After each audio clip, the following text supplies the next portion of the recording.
Welcome to the final game of a 7-game homestand from Busch Stadium. We hope you're enjoying your Memorial Day weekend. The Philadelphia Phillies and the Cardinals. Fans filing in a very warm afternoon in St. Louis.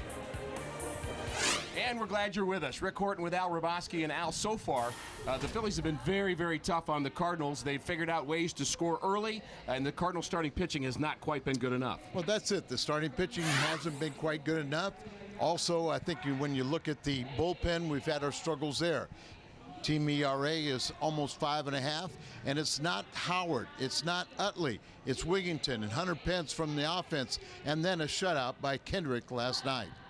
Cardinals will try to turn it around behind their ace, Adam Wainwright. We'll have more on the very talented right-hander who was emotional in his last outing. We'll have more on him when we come back.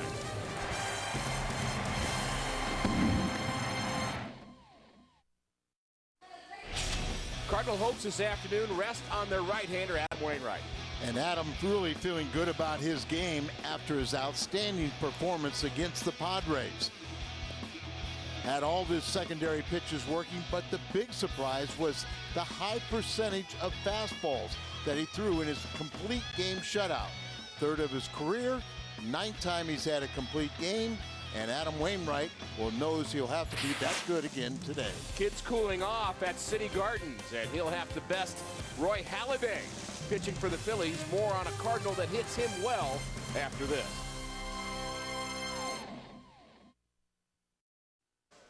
Carlos Beltran in the lineup today. He's in the cleanup spot, and he has hit Roy Halladay very well. Halladay, however, can be a very tough customer. 2-time Cy Young Award winner. Just the 5th pitcher that has won the Cy Young in each league, but he's been roughed up a little bit of late.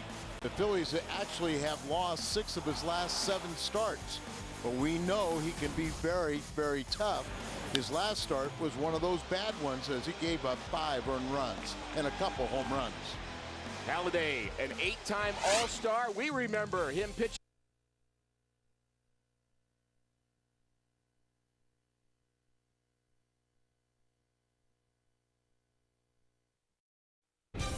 Today, baseball fans will be treated to a fantastic pitching duel. Roy Halladay against Adam Wainwright.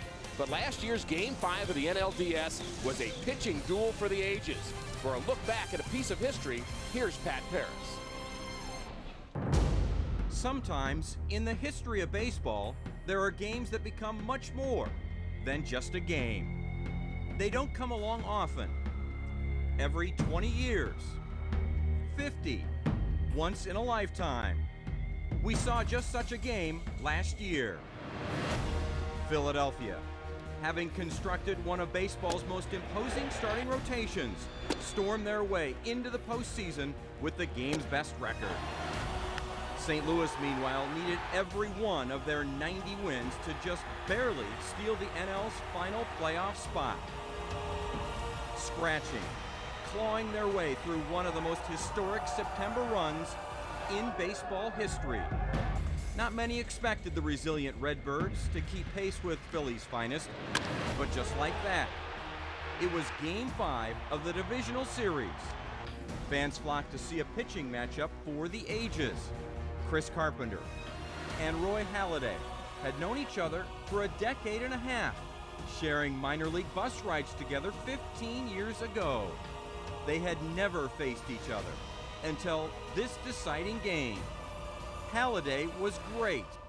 Carpenter was better. Halladay painted an 8-inning, 6-hit, 1-run October masterpiece on baseball's biggest stage. Precisely the performance the future Hall of Famer was brought to Philadelphia to accomplish.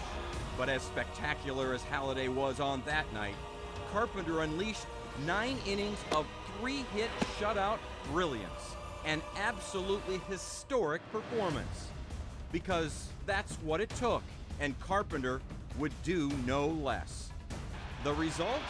Ground ball to the right side. Punto has it.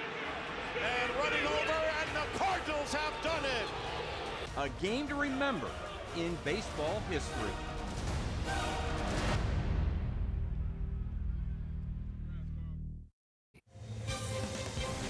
Cardinals baseball on Fox Sports Midwest is brought to you by Budweiser. Great times are waiting. Grab some buds. By your Mid-America Chevy dealers, the #1 selling brand in St. Louis. Find us at stlchevy.com. By Dobbs Tire and Auto Centers, #1 for quality tires and expert auto service. And by Steak and Shake, just no equal. A warm Memorial Day Sunday at Busch Stadium. The Cardinals are taking the field, a nice crowd on hand. Cardinals hoping to avoid a sweep here this afternoon. Here's the Phillies batting order here today. Jimmy Rollins, Juan Pierre, Hunter Pence are 1, 2, 3. Carlos Ruiz, a very hot hitter, bats cleanup. Shane Victorino, Hector Luna, the former Cardinal, Freddie Galvis, Mike Fontenot, and Roy Halladay. That's your lineup for the Phillies, and they'll face a guy out coming off his best start of the year, and that's Adam Wainwright. No doubt about it. Adam had the 4-hit shutout against the Padres in his last start. He's pitched well against the Phillies in his career, but his last win against Philadelphia was back in '07.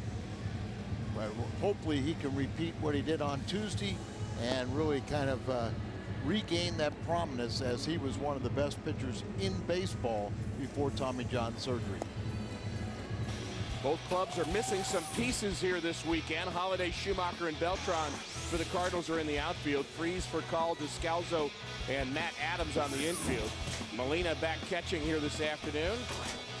Our Dobbs Cardinals defense, and Mike Matheny has had to find ways to rest some of his players. He rested for Call yesterday. Of course, the Cardinals are without Lance Berkman and many others, but Charlie Manuel dealing with the same problem. No doubt about it. When you take Chase Utley and Ryan Howard out of the middle of his lineup, you can understand how they'd have to scratch and claw for runs.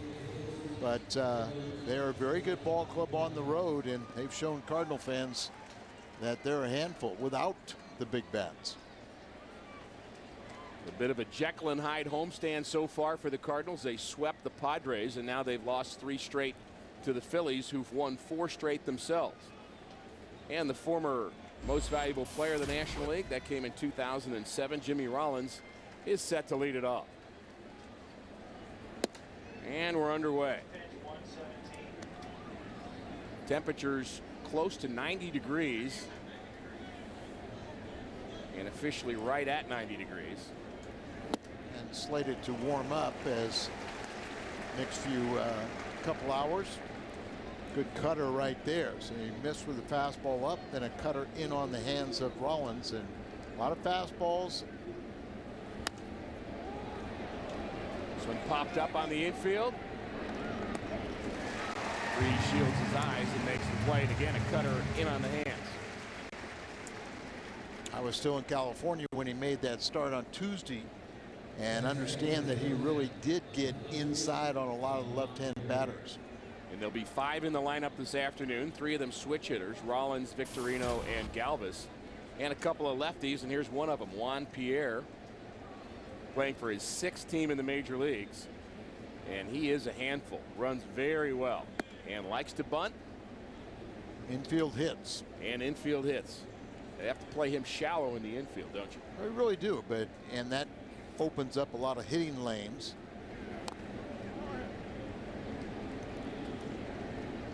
There's a few players in baseball, Al, that can bunt even when you think they're going to bunt, and it still works. Oh, sure. If you can place it perfectly.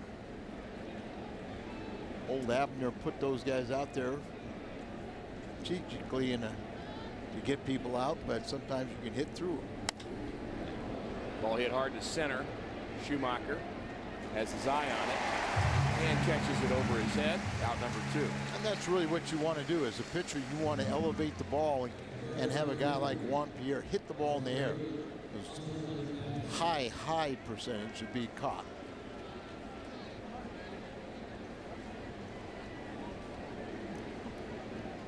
This is an aging Phillies team, and they went out and acquired Hunter Pence, who's just 28. So he's going to be part of this rebuilding process whenever that takes place. And there's kind of a mixed review, Al, as to whether or not the Phillies are in that stage of these players being too old or not. They have plenty of veteran players, and do they have enough to overtake the guys ahead of them in the National League East? It's it is kind of a mix when you've had the success. 5 straight division championships for Charlie Manuel and the Phillies. You want to kind of keep that core together, but you do have to infuse some young players to, keep it young enough. Pence is a good one. Fouls that breaking pitch off. Looks like Pence, as you say, came over from Houston. Galvis, their young second baseman, looks like a keeper. The key is when you go young, you have to get good young players, not just young guys. And sometimes those young players reinvigorate and rejuvenate some of the veteran guys. Cardinals can tell you about that.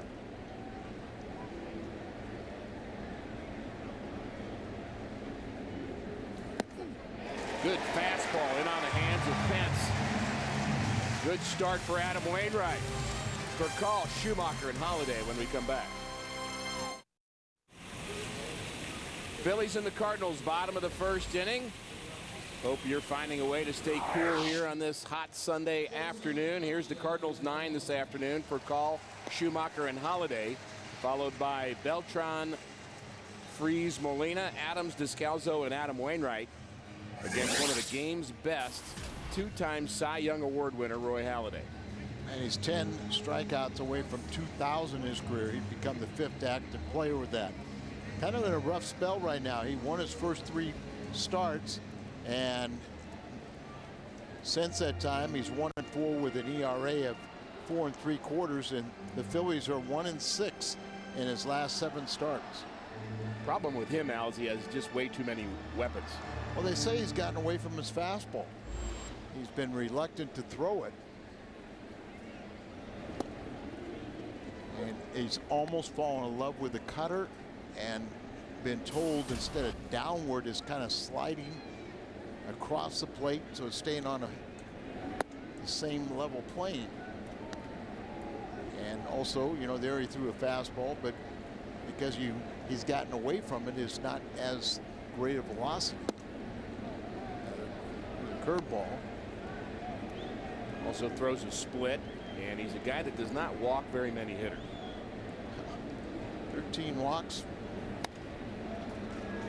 Off the end of the bat, Halladay fields his position. 1 out. Phillies have the best defense right now in the National League. Pierre, Victorino, and Pence are in the outfield. Victorino and Pence trouble with the lights early in this series. Fontenot, Rollins, Galvis, and Luna on the infield. And Halladay and Ruiz, the battery. Dobbs, Phillies defense, and Hector Luna, who spent some time with the Cardinals in 2004, 5, and 6, gets the start at first base. He's become a bit of a utility guy. And they kind of left a very good impression with his new ball club. As his first plate appearance for the Philadelphia, he hit a grand slam.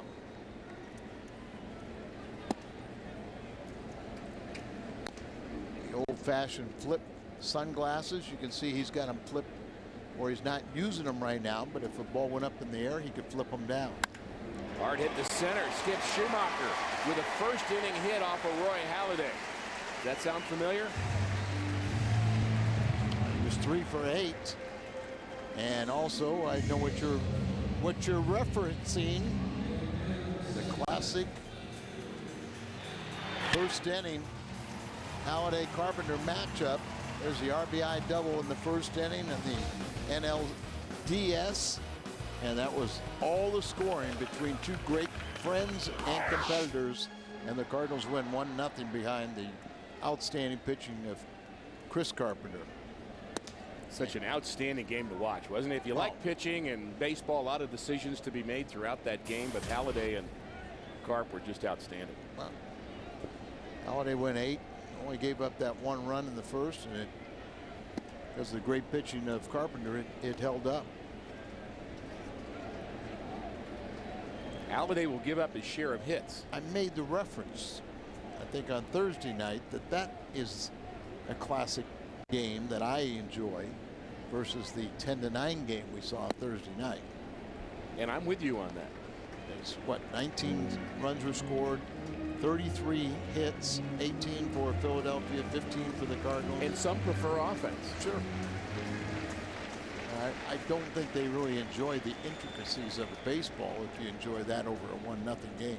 Holliday 0 for his last 8. Change that. Base hit to left.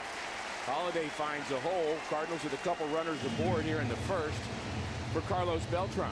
Well, Skip Schumacher normally hits Holliday, but that for Matt Holliday, that's only his second hit, and now 7 plate appearances. And the Cardinals have something going here, first and second with only 1 out for Beltran, who also hits Holliday pretty well. Did Holliday just get a hit off a Holliday on a Holliday? Yeah, you got to be on a Holliday. Oh, very good, very good. The first 2 were tough enough for me to say, let alone 3. Have to think about that one. I had to say it, Al. Well, you know, I thought it was appropriate. I liked it. I just don't want to repeat it.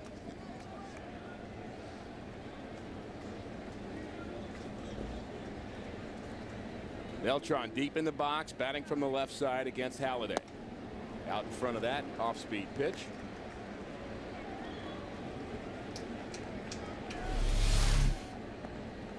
See the curveball and a good one.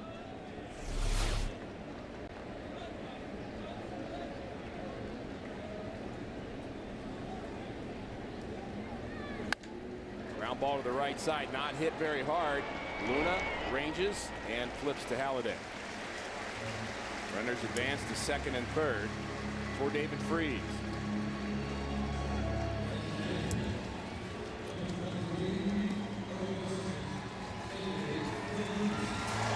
Kind of a tricky play out when you've got a new first baseman that you haven't worked with very much. That's right, and you see the firm wrist as he just underhands the ball to his pitcher covering. And he followed it too. Ideally, you'd like to maybe lead him a little bit more. Probably hold your breath though if you're Charlie Manuel. Probably. Worked in Clearwater, Florida during the spring.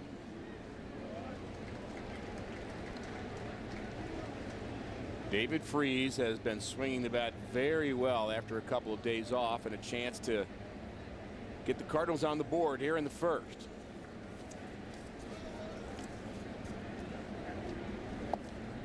You just don't know how many opportunities you're going to have against Holliday. Al, you mentioned his rough outing against the Nationals in his last start where he gave up the 5 runs, but you're just not sure on any given day he may show up and be nasty.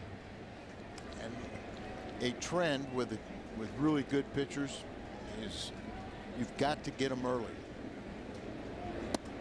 Get them before they settle in, and as you say, that could be only the one scoring opportunity you get, so you have to capitalize on it.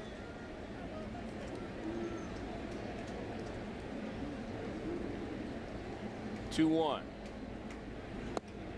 Now 3-1. Holliday, like the other Phillies starters, Blanton, Lee, and Hamels, all 4 of them in the top 10 in the National League in terms of allowing few walks per 9 innings. All of them under 2 walks per 9. Rich Doobie really preaches first pitch strike. And I think he's being careful with David Freese there. That loads the bases for Yadier Molina, who is 7 for his last 14. That's Schumacher at third, Holliday at second, David Freese at first. Molina at 316.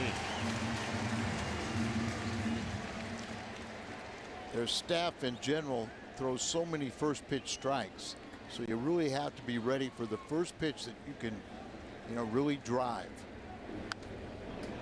And he tried to do just that. He's been hitting the ball at the middle very well of late.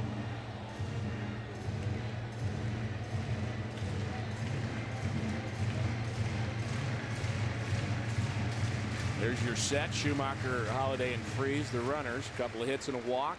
Molina and Holliday. Early chance for St. Louis. The 0-1. Hit hard in the center field. Victorino is back. He's drifting to the track, to the wall. And this ball is gone. Grand slam, Molina. How about that?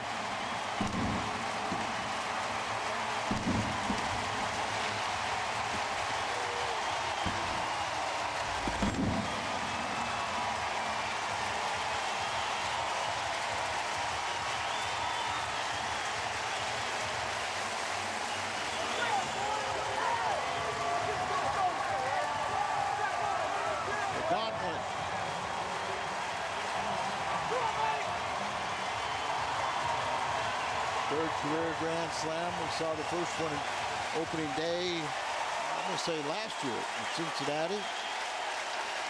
Crowd wants a curtain call. Now they get it. Just had enough to get over the wall. Perfect start for St. Louis here in the first inning. A nice inning for Wainwright, 1-2-3, and they strike against Halladay. Yadier Molina now with 28 RBIs on the season. And there's a line drive hit into the right field corner for Matt Adams. This is going to be a double, and the Cardinals aren't through yet here in the first. Their fourth hit of the inning. And what a thrill for Matt Adams getting a hit against Roy Halladay. Well, especially first player from Slippery Rock to make the big leagues. So here's the pitch to Yadier Molina. Looked like another cutter, and just gets enough right into the shrubbery, the planted area right in front of the first row.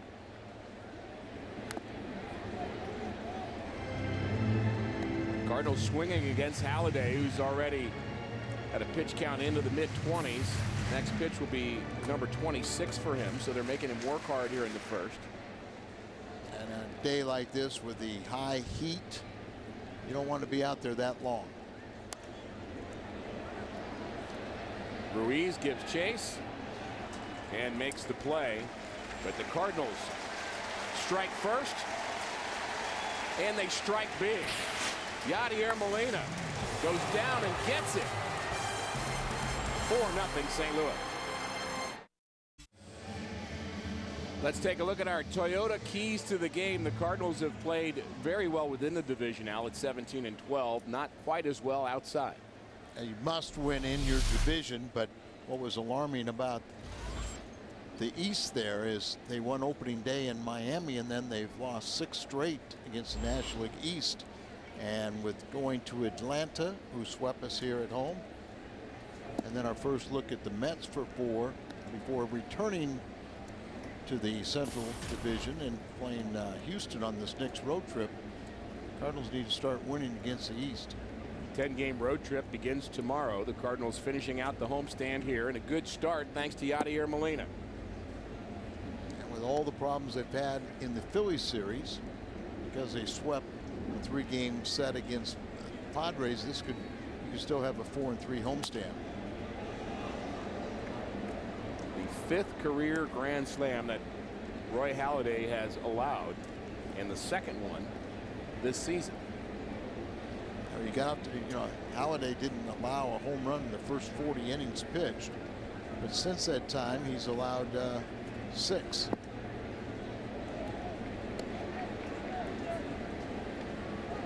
You've got 2 catchers right here that are having terrific offensive seasons, and they're pretty good defensively on top of it. Hard hit to right. Ruiz hits this one off the right center field ball. Beltran runs it down, but a stand-up double for Carlos Ruiz, who just keeps on raking.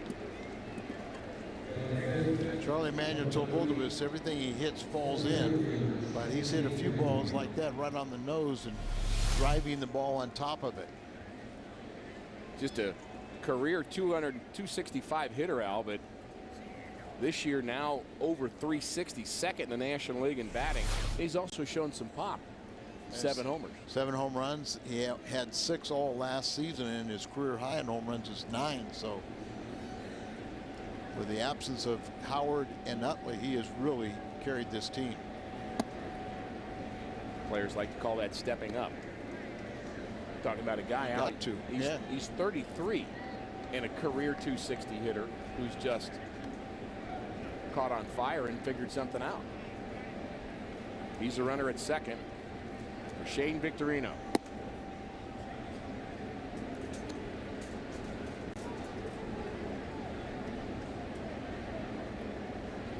You mentioned a emotional victory for Wainwright in his last start, where he had his 3rd career shutout.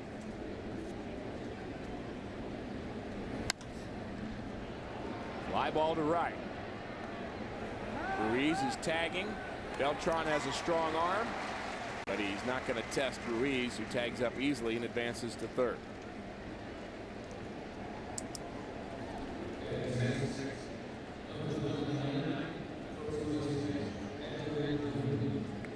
Smart base running for Ruiz, and he got a little help from Juan Samuel, the third base coach. So you can see he sees it's a fly ball. He thinks about it, gets the okay from Samuel. Should I come? And I'm sure Juan Samuel, who was a very good player in his own right, saw that he was about one step in front of the warning track, and even with a good arm, you know, you should be able to advance 90 feet on that ball. So stay under control. Don't trip yourself, fall down. More than likely be safe. Samuel was an outstanding player. Oh, yeah. Free swinger. Run like a deer. Hector Luna. 7 games, but Hector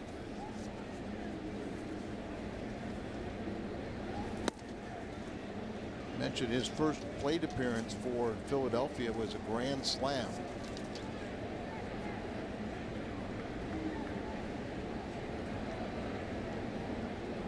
Bounced around a bit after being a Cardinal.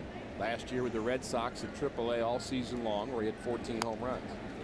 Grand slam was the 21st pinch grand slam in Phillies history, and became it was the first on the first at bat since an old friend of mine, Gene Freeze, who did it April 18th, 1959. And that was also a pinch hit grand slam. Wainwright would like the strikeout here. The 1-2. Curveball. Check swing, bounce foul. Cardinals with the infield back. They're conceding a run here.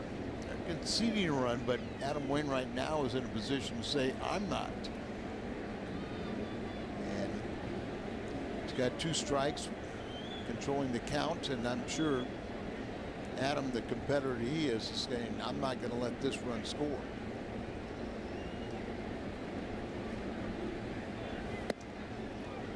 Good pitch right there when you're ahead in the count.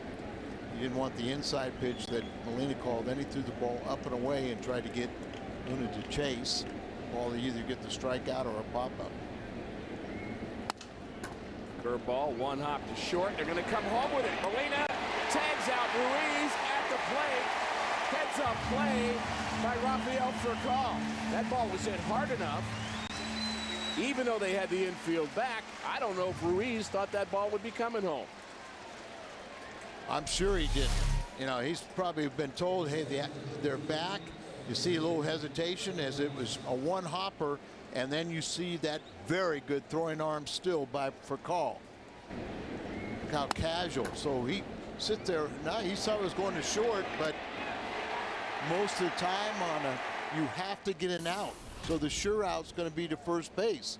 But with that very strong arm, and you see kind of casual by Molina, not trying to sell it, but he did put that left foot blocking the slide from Ruiz. Ruiz had a chance to pay Molina back. I was thinking about that too. We saw that early in this series where Molina laid out Ruiz, and we could have seen the same thing there, but they were very respectful to each other after that happened, as they should be. Just hard baseball. So Wainwright gets a break, facing Freddie Galvis with 2 outs and Luna aboard. Galvis has played in every game for the Phillies. They sure do miss Chase Utley. 244, 3 home runs, 23 RBIs, played very good defense. Ground ball to the right side. Adams leaves the first base area, so Wainwright has to cover. Wainwright pitches out of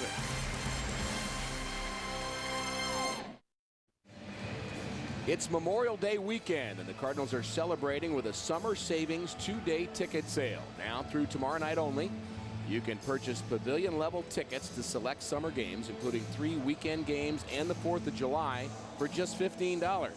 Get your summer savings tickets now at Cardinals.com/summer. Yadier Molina fan, very happy.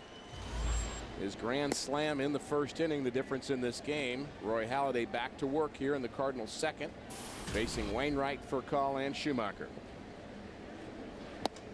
1 for 20 this season, but overall, Adam Wainwright's a very good athlete and a good hitter. .212 career average with 5 home runs. Slow roller to short.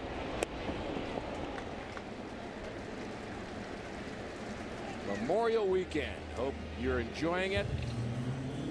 Perfect day for hot dogs, grilling out, and of course there's a sober reminder with this Memorial weekend to remember those who served us in the past, and we certainly want to do that throughout baseball. Al, they're making an effort to remember the 2 major league players who were both killed in action in World War II. Elmer Gedeon and Harry O'Neill are the 2 major league players who lost their lives in France, and O'Neill in Iwo Jima. I'm trying to remember, and I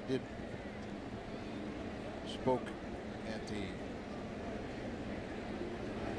238th birthday for the Navy and also for the Army about the several hundred different players that participated in World War II.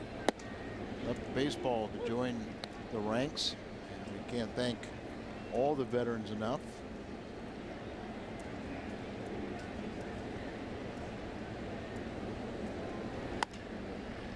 Ground ball to second. Galvis retires for a call.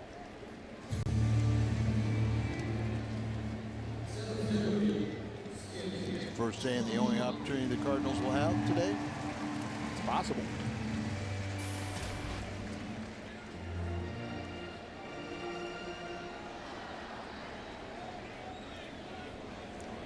Schumacher has hit Halladay well. Down 4 for 9 against Roy.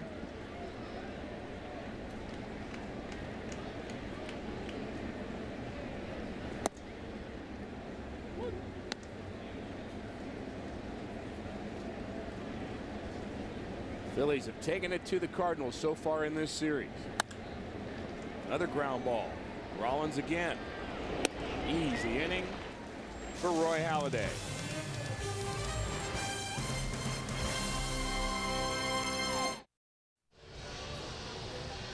Follow Fox Sports Midwest coverage of the Cardinals with MLB.com @BAT12 for your iPhone, iPad, Android, BlackBerry, and Windows Mobile. Get live audio, pitch tracking, video highlights, and more. Text @BAT to 31826 or visit Cardinals.com for details. Warm afternoon, the ball carrying here at Busch Stadium. It's hot and humid. And as you would expect, the ball carries well on days like that. Slight breeze blowing out. And Yadier Molina has already tested that with a grand slam in the first. Wainwright working here in the third. Base hit to right, Mike Fontenot. And we're joined here in the third inning, Jim Hayes, who has a report in the latest news on the injury front for the Cardinals. Jim, what do you got? Yeah, John Jay is heading to Florida today to the Cardinals complex in Jupiter to continue rehabbing his injured right shoulder. He'll take BP for the first time tomorrow. He says by going to Jupiter, he'll have more flexibility to step things up. He's eligible to come off the DL on Wednesday. He says he'll probably need a week. Alan Craig, by the way, eligible to come off the DL on Friday. Mike Matheny saying today he feels like Craig is ready to go, guys.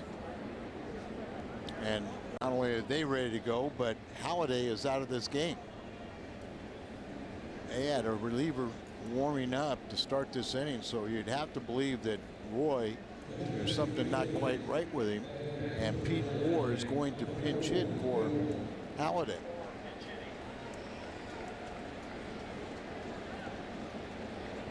So we'll give you an update on Roy Halladay, who just retired 3 straight Cardinals, walked off the mound, and then he's out of this game.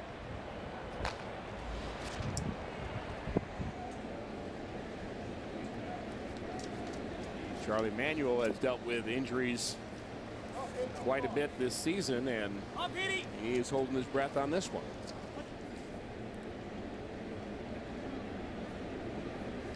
So Fontenot is the runner at first base. Pete Orr, the pinch hitter for Halladay. And a bunt attempt in front of the plate. Molina throws out Orr. That's curious. Yeah. Could have left Halladay to do that, or bring in another pitcher just to sacrifice. And sometimes you got to question that strategy when you got the Platinum Glove winner, the only Platinum Glove winner, because that's an award, the best of the best Gold Glove winners, and that's Molina. Why you drop down a bunt? Down by 4. Down by 4. You don't give up an out. Well, Charlie Manuel's been in this game for 50 years. This is his 50th in pro ball. So 8. I would say he's probably got a few good reasons for that. But I'm just wondering if Orr did that on his own. May have. Where's Charlie? Very offensive minded. He's been a hitting coach, and a good one.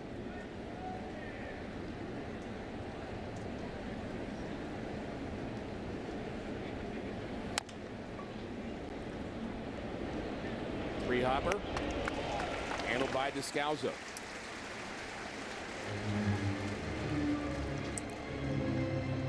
Wainwright had Jimmy Rollins off balance.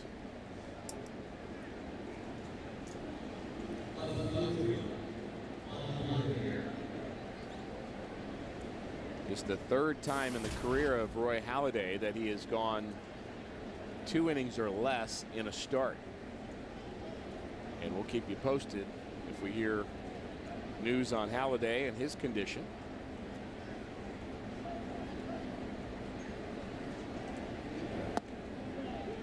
Check swing did not go, says Sam Holbrook, third base umpire. Juan Pierre flew out in the 1st. Pierre put so much pressure on the defense with his speed. He is 34 years of age, but he still runs well. Yeah, 3-time stolen base champion. 2nd most infield hits.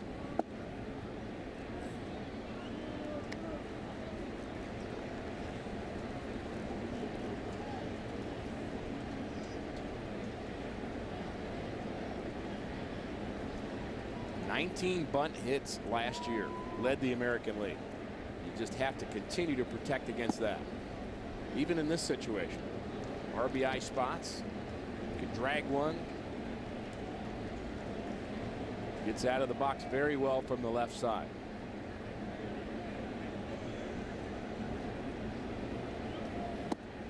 Don't really see the drag bunt quite as much anymore, where you bunt the ball to the second baseman, try to get it past the pitcher.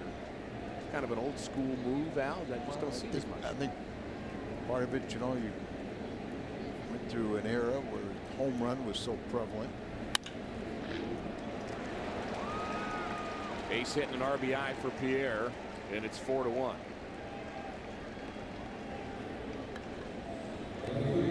Talked about how you not afraid to elevate the ball on Juan Pierre. You actually want him to hit the ball in the air, but there he, when he can get the ball middle of the plate to where he just slaps down on it. I'll show you why he's been in big leaguer for so many years.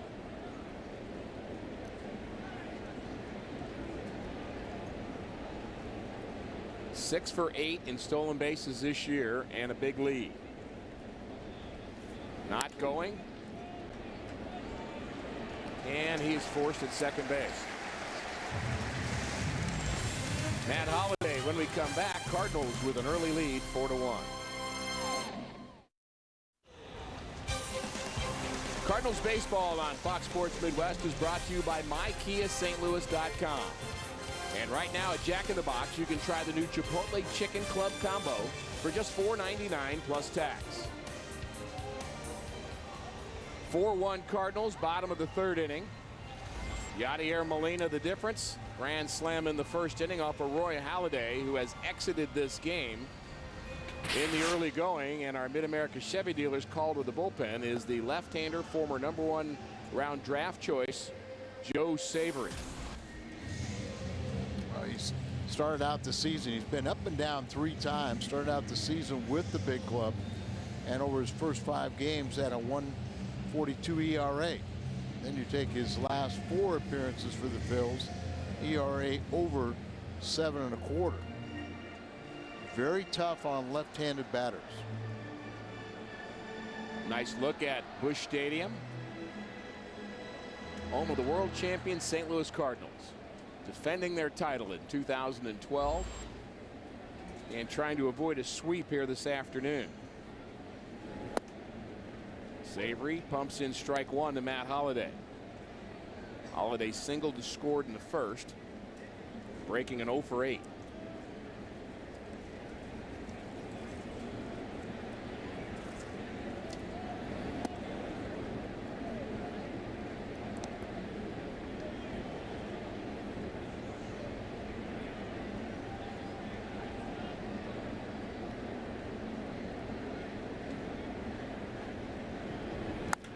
Another hard hit.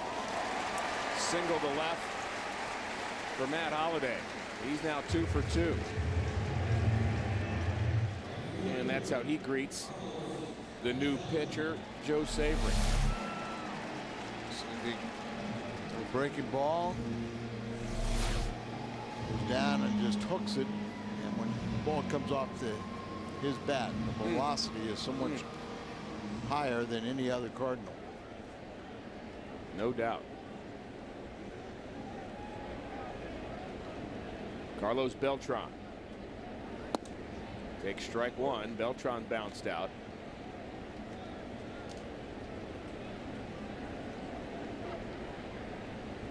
And a very nice season for Beltran. Leads the National League with 14 homers, second in the league with his 38 RBIs. And this could be a double play. 6, 4, and 3. As that throw pulled Luna off the bag, but he just managed to keep his toe on to double up Beltran. The Cardinals and the Phillies, top 2 teams in the National League at turning double plays. Did he keep it on or did he not?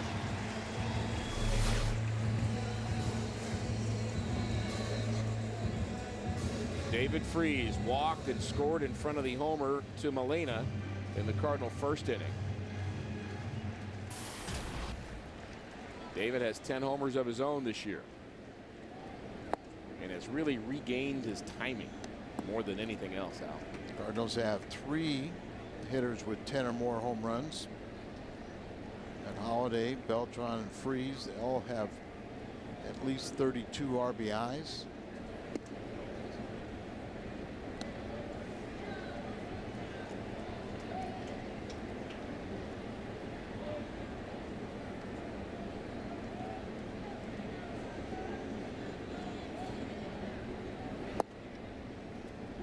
One and 2 to Freese. Joe Savory from Rice University, 19th pick of the draft in 2007. Mostly a starter in his minor league time with the Phillies. Now getting a chance out of the bullpen. And a fastball on the inside corner. Freese not sure about it. Wainwright back to work. Adam Wainwright looking to win back-to-back starts. We've told you about how good he was in his last outing. Shutout against the Padres and a good start so far, giving up just 1 run on 3 hits to the Phillies. Face Ruiz, Victorino, and Luna here in the 4th. Cutter misses low. That's a good sign. Earlier times when he struggled, that cutter was just spinning. It really didn't do much. That one backed up a little bit. You can see mannerisms on the mound, and all determination. Got behind on Ruiz in the 2nd inning, and Carlos hit the ball off the right center field wall. Behind in the count here, 2-1.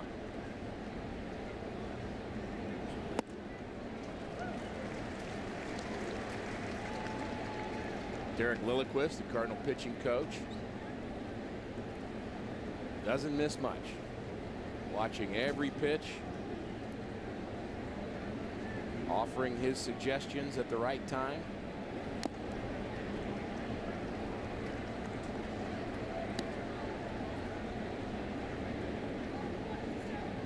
Think about how many pitches he watches over the course of a season, Al, starting in spring training, and start to really get a feel for each pitcher and what they do well and what they need to do to succeed. Because one of his previous jobs at the Cardinal organization was the rehab coordinator. So when somebody had experienced surgery, or in the case of Matt Wainwright with Tommy John, you know, is very understanding of the process that you have to go through.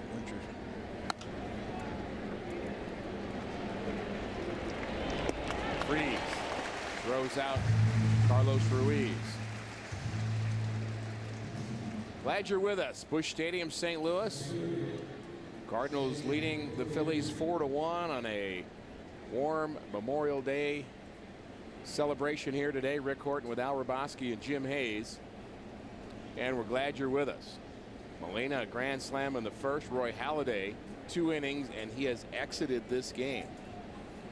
And waiting on the official word as to the status of Roy Halladay, who has been relieved by Joe Savory, the left-hander. Wainwright has been very good so far.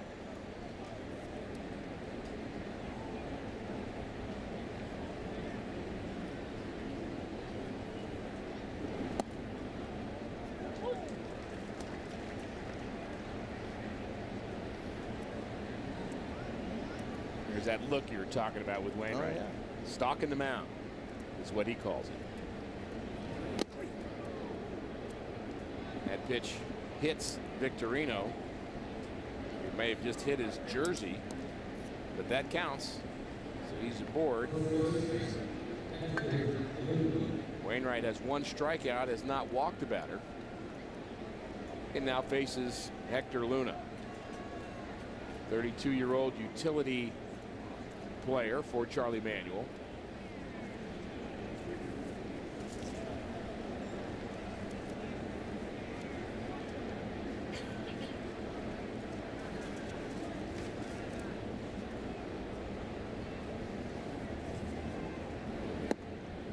And Victorino, another threat to run. Molina has thrown out, Al, 8 of 22 runners this year. That percentage a little lower than his norm. It's at 36%. He's been higher than that. But teams just don't normally like to run against the Cardinals.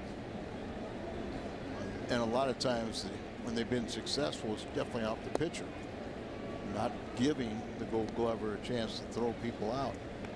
Phillies very smart about running too. They're high percentage, 35 out of 42, which is very high. When you look across all of baseball, they've only been thrown out those 7 times.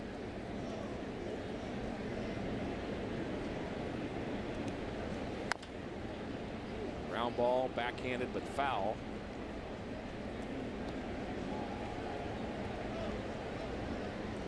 Victorino is up among the league leaders. He has 13 stolen bases, but you're trailing 4-1. I guess you have to think about the right spot to go. But if you're 13 out of 15, I'm thinking it's a possibility. Most of the time you steal off the pitcher. Wainwright 6'6", but a very good athlete, so he has quick feet. Big lead. Not going. Adam just varying his looks, the time that he comes to the set, and before he goes home, take a little life and spring out of the legs of a base stealer.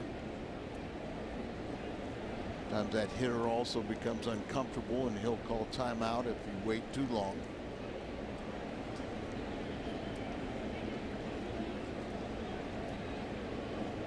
One and 2 to Luna.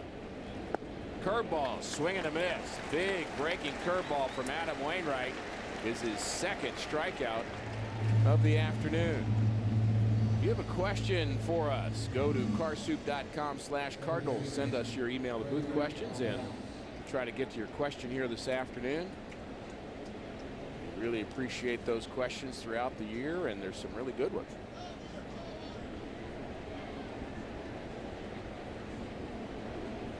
Freddie Galvis, switch hitter, batting left against Wainwright.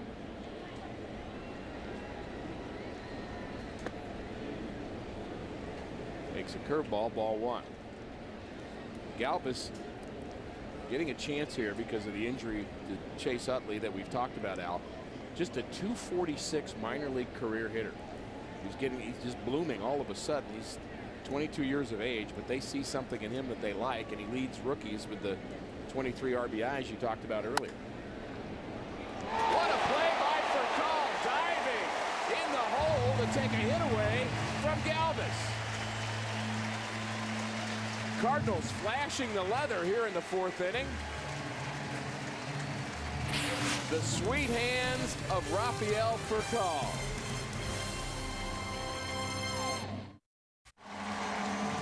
Welcome back to Busch Stadium. 4-1 Cardinals. Bottom of the fourth inning. Yadier Molina will lead it off here in the fourth, but his grand slam in the first, Al, is the difference.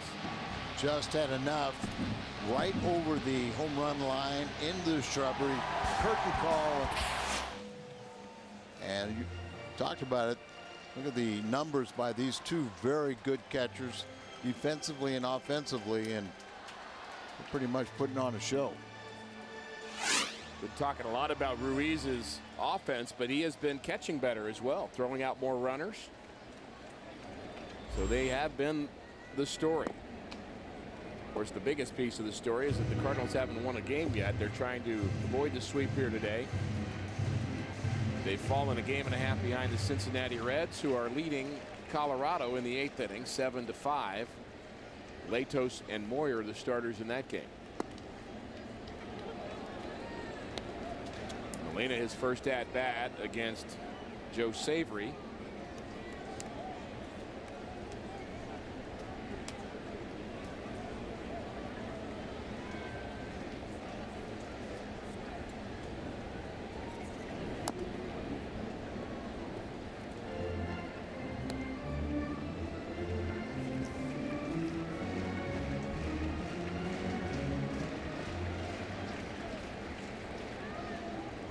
Yadier is second among National League catchers with home runs and RBIs. I like the way he's been driving the ball up the middle of late, hitting the ball hard. To me, that's a very good sign, and that's something that really that Mark McGwire preaches. You don't want to always be pulling the ball.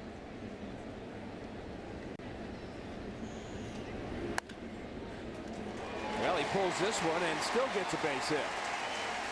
Out in front of it a bit, but he found a hole. Molina's 2 for 2. Fox Sports Midwest presents Girls on the Run Day at Busch Stadium on July 8th. Buy your tickets at girlsontherun.org before June 8th for a chance to win a visit to the field or to the broadcast booth.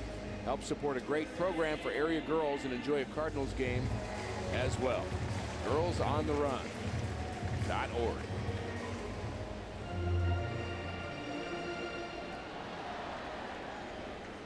Matt Adams doubled off of Roy Halladay in the first. Cardinals had 4 hits in that inning.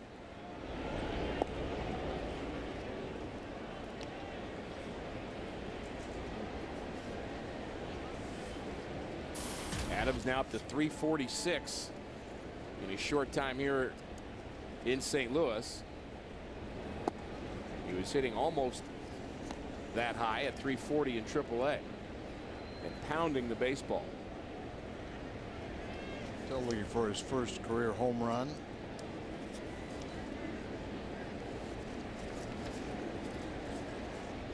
Short, quick stroke of Matt Adams. He's had a couple of good at-bats against left-handers too. And he's a guy that I think you're going to see play against lefties and righties. Well, when you get Alan Craig back, you know you might have that option to, because you want to get Craig's potent bat in there, but you know maybe that's when you send Adams back because you want him to play every day. Here's a long fly ball to center field. It's deep to the track. Victorino makes the play up against the wall, and he is going to double up Yadier Molina who is currently standing at third. Okay. So Matt Adams almost with his first major league home run. Nice play by Victorino up against the wall. You can see that leaps, crashes into the wall, holds on to it. Yachty just takes off. If it's a home run, you're going to score. So I don't know where he's going, other than back to the dugout. So a double play the hard way. And strike one, a high strike to Daniel Descalso, who popped up in the first inning.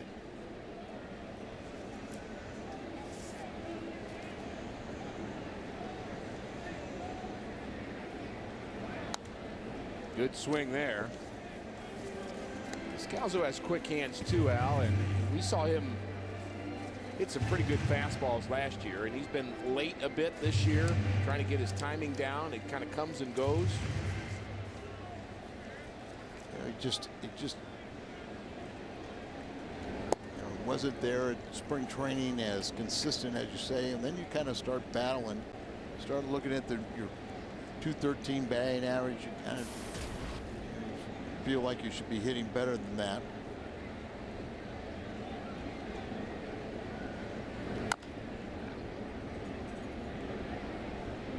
Descalso would be one of those guys, and you and I could probably come up with a list of about 20 people who would not be like this. But when you're going to have a guy in your team that's struggling, the attitude of a Daniel Descalso is never going to bother you, because he's just that kind of guy. I mean, there's some guys when they struggle, you just don't even want them around. And when I talk to Mark McGuire and Berkman, you know, but there's a hit in the gap, and Victorino runs it down. Descalso's going to try for two. Close play there. Double Descalso. But they were telling me that we were talking about Matt Adams. They said, well, we got a bunch of talking about the young prospect. We've got a bunch of Daniel Descalsos. And what they meant was fundamentally a very sound player, a good teammate, a guy that knows how to play the game. You can always, you know, you don't have to out there teach him everything. But then they were describing there's a lot of good young ball players, but then there was potentially a star, and that was Matt Adams. And that teammate thing really does make a difference, Al, because there's a lot of time where your weakest link becomes the problem you talk about all the time and can become a distraction, but the Cardinals just don't seem to have players like that. Adam Wainwright, chance for an RBI to help himself out. Late on that fastball. The ball that Descalso hit, if Molina would have played it safe on Adams's ball, Cardinals might have another run to work with for Adam. Instead, there are two outs and Descalso aboard at second for Wainwright, who bounced out in the second. He has reverted back to his old batting style. Started the season with his bat resting on his shoulder. He was trying to work at a different stance to be able to reach a pitch that he couldn't hit. Didn't feel like he could hit as well, but he's reverted back to that style that got that over 200 career average. Couldn't get that one. Strikeout number 2 for Savory. We are through 4 in St. Louis. On Saturday, June 16th, pick up a World Champions Pet Bowl for your furry friend. Compliments of Nestle Purina.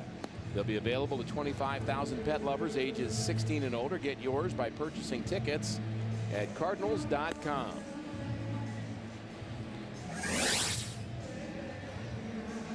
Mike Matheny likes what he sees so far this afternoon. He had his ball club come to the ballpark, Al, at 10:30 today, which is almost unheard of in baseball now, to let players kind of come in late. Felt like they may have needed a little bit of a break mentally and physically with the heat here in St. Louis, and kind of re-energize themselves. And with the flight later today and the 10-game road trip ahead, so far the Cardinal players have responded. Now the Cardinals had numerous off days in April. and only one off day. Well, 2 if you count the 31st. Only 2 in May.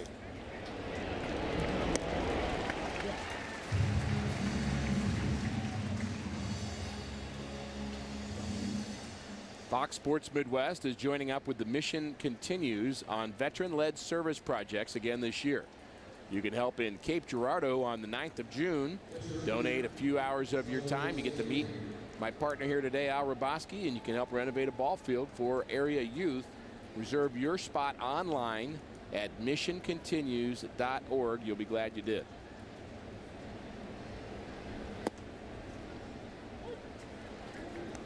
Joe Savory, his first plate appearance since taking over for Roy Halladay.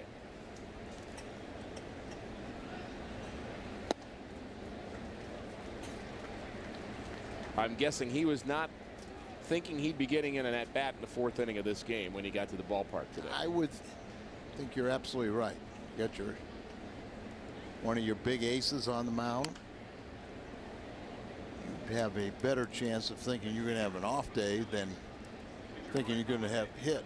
You know, relievers would have to be careful about that when you come to the park and let's say Gibson or John Tudor in his heyday or Bob Forsch, and you get to the park and you'd say, well, I'm not going to pitch today. There's no way. And then on that off day when something happens to them and you find yourself in the game, there are times where you're surprised. Well, my first year, you know, when I got called up 1970, and Billy Muffett, the pitching coach, told me, he said, if you don't throw by the 5th inning, you know, you need to get a little toss in the bullpen. So after the 5th inning, I told the bullpen catcher, not even a coach, I told him, I said, well, Muff wants me to warm up, and he proceeded to announce to all the guys in the bullpen, plus 4 or 5 rows of Cub fans, look at the Rook. He wants to get on the mound when Gibson's pitching. Didn't know that we weren't supposed to do that. Might have been a good warning for Bob. Don't mess up. I'm warming up. Be careful how you warn that guy, though.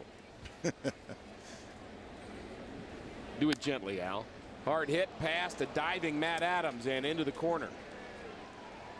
Jimmy Rollins with his first hit. 2-out double. And we've gotten word on the condition of Roy Halladay, and the announcement is that he had a right shoulder soreness that crept up during his start here today, and that's what got him pulled from this game. And here's a look at that pitch from Wainwright. Pulls it right down the line. Good effort by Adams, but he's off the line, and it stays fair and down into the corner for a double. 4th hit for the Phillies. 2 singles, 2 doubles. Juan Pierre has a single and an RBI for the Phillies. Waves at that pitch, and not a good swing for Pierre. Good pitch for Adam. As another cutter that he stays on top of.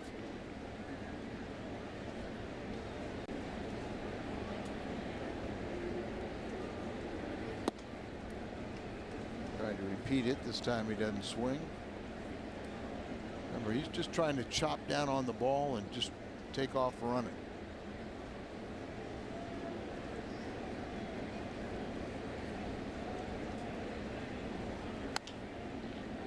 Ground ball, and it's fair, and Adams has it, and that retires Juan Pierre.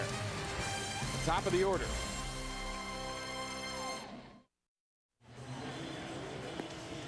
Sunday, June 17th, the Cardinals will take on the Kansas City Royals. Kids ages 15 and younger entering with a ticket will receive a collectible pennant highlighting the Cardinals' new manager, Mike Matheny, courtesy of Coca-Cola and Pasta House. For more information and to purchase tickets, visit Cardinals.com.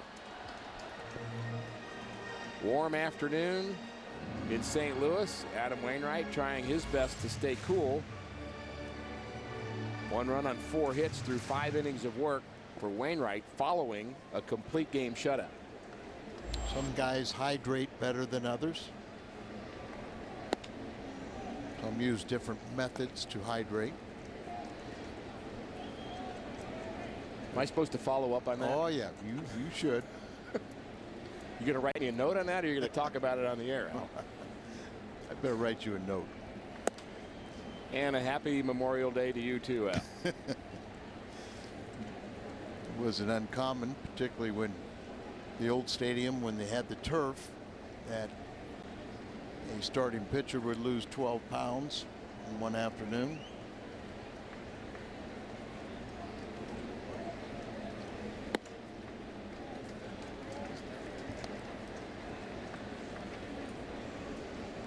Certainly been humid in St. Louis this weekend. Game time temperatures right at 90 degrees.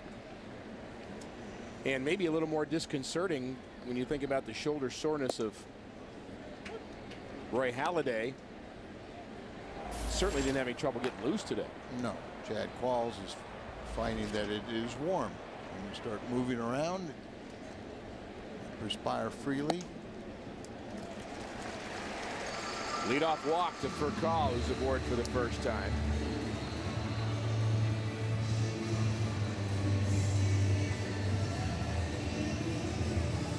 Third inning of work for Joe Savory. We mentioned in game one of this series that the Phillies have a heavy, dominant left-handed pitching staff. They have 4 lefties in their bullpen, including Savory, and a couple of lefty starters. We're not seeing Cole Hamels in this series. And the Phillies didn't see Lance Lynn, both those guys leading the National League in wins at 7. Bunt attempt, foul. Ruiz throws it the second anyway. Practice, and more importantly, is don't wait to hear what the umpire says. Just go ahead and execute the play.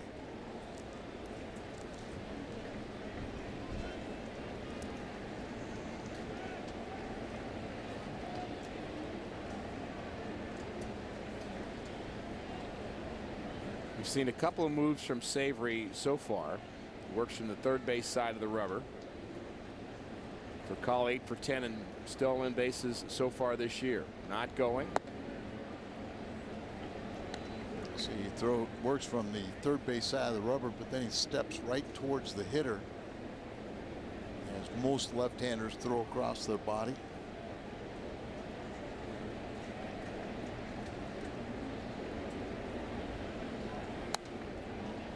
You throw across your body? I did. I did too.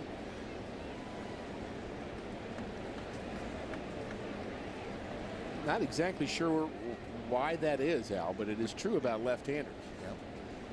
Which means it's a little easier to get inside to a left-handed batter, but not much tougher to get to inside to a right-handed batter. And one of the real keys to pitching is, can you throw successfully to your glove side? So it makes Cliff Lee so good. And the guys that are left-handed that can pitch really get in on right-handed batters, and not leave that ball middle half in.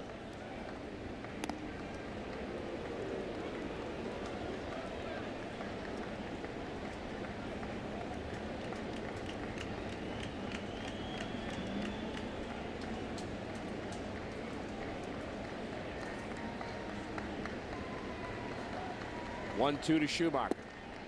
Now 2-2. From this center field camera, you can really see how we're talking about throwing across his body. See how he kind of throws it right at the batter, kind of steps that way and throws the pitch. You almost have to exaggerate to get the ball away. Line drive to left center field, and it's down. Pierre runs it down in the gap. Schumacher thinks about 2, but manages a single to left center, advancing for call to third.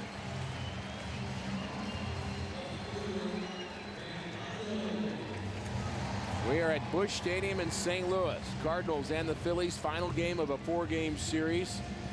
Phillies looking for a sweep here today, a warm Memorial Sunday. Rick Horton, Al Hrabosky, and Jim Hayes, and Charlie Manuel makes the trip to the mound, and he has a right-hander ready, and he calls for Chad Qualls. And that'll be it for Joe Savory. Cardinals trying to tack on here in the home half of the fifth.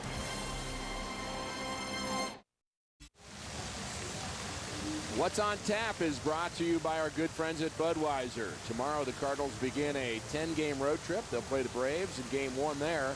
Lance Lynn looking for his league-leading 8th victory against Tommy Hanson. Coverage begins at 11:30 on Fox Sports Midwest.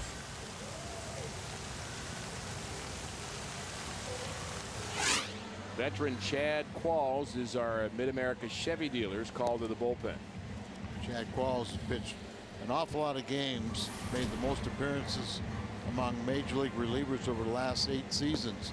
Got off to a great start as he allowed 3 hits in the first 21 batters he faced.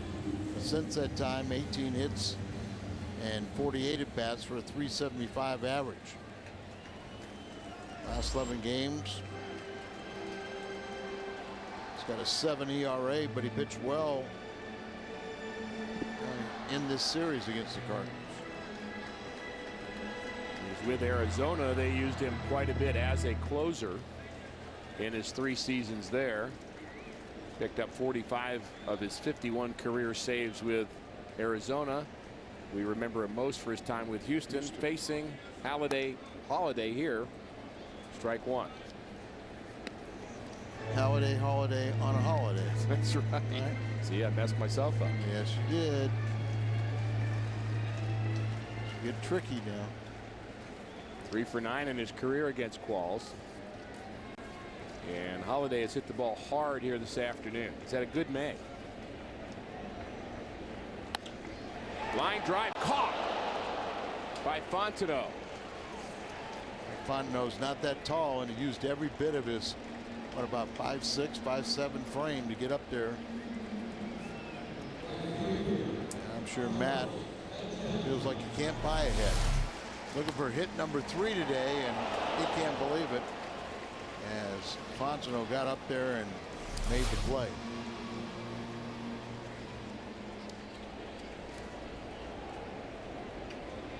Carlos Beltran bounced out twice.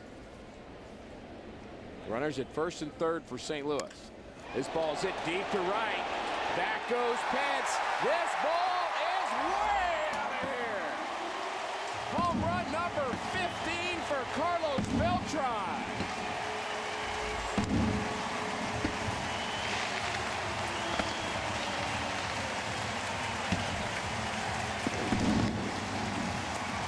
And it's 7-1 Cardinals. And Beltran had 0 success against Qualls. He was 1 for 12 before that 3-run shot and the gauntlet. Or you call it the receiving line. Call it whatever you want. It's a bunch of happy Cardinals. Somebody referred to it as the happy line. I heard that suggestion on Twitter that maybe we should call it the happy line. No wonder I don't like Twitter. I thought that was pretty good. Happy line. It's going to be a little more. But like Happy Flight, you know. Happy Flight is good. We like Happy Flight. And this flight of the ball, there was no doubt about it. He was 1 for 12 against Qualls before that blast.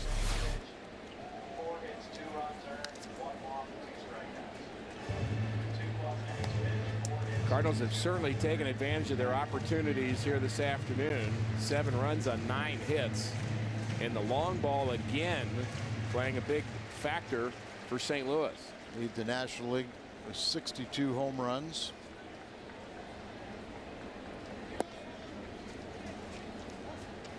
Strikeout of David Freese. He's now struck out twice. There's the pitch location to Beltran. Down and in, and he knows what to do with it. Cardinals lead the National League in runs scored. Now at 250. Leading home runs, batting average.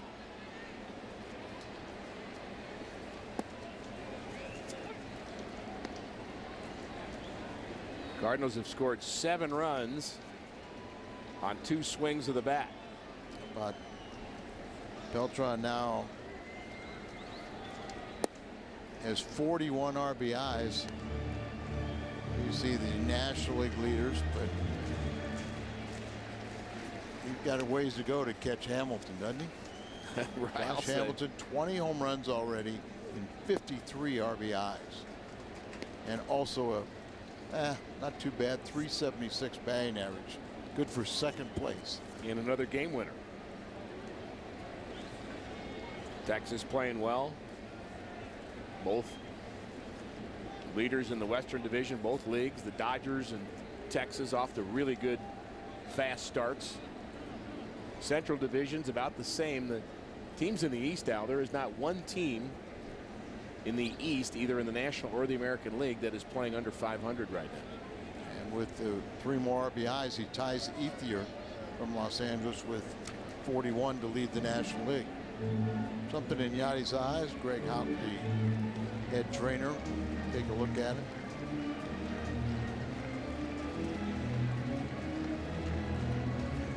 On his eyes, maybe just feel a little dizzy or lightheaded. Looks like he's through. He left a mark in this game. He sure did. You can imagine with the heat, and we don't want to speculate, but Yachty at the plate, something just didn't seem right, and Greg Houck and Mike Matheny out to talk to Yadier Molina. There's Yachty.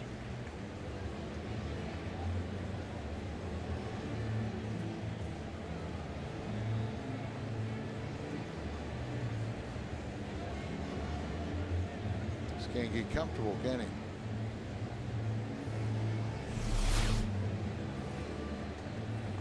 Tony Cruz will get a shot. Obviously, stay in the game to catch. We'll give you word on Molina as soon as we get it, but you would assume that there would be a heat-related issue here. It is very warm here this afternoon, humid.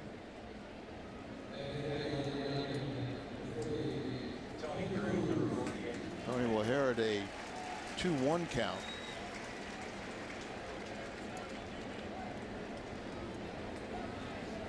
There's a look at the heat. Everybody fanning themselves here with all-star ballots.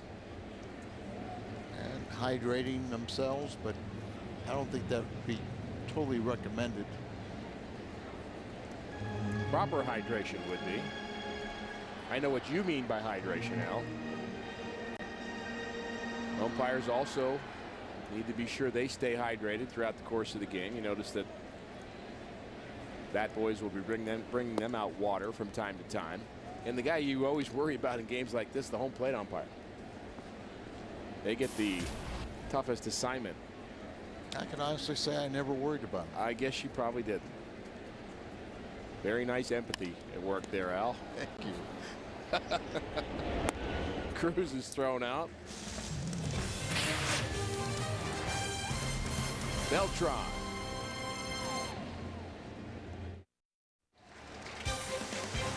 Cardinals baseball on Fox Sports Midwest is brought to you by AT&T, the nation's largest 4G network. AT&T, rethink possible. And find a helpful servicing steel dealer near you. Visit steeldealers.com.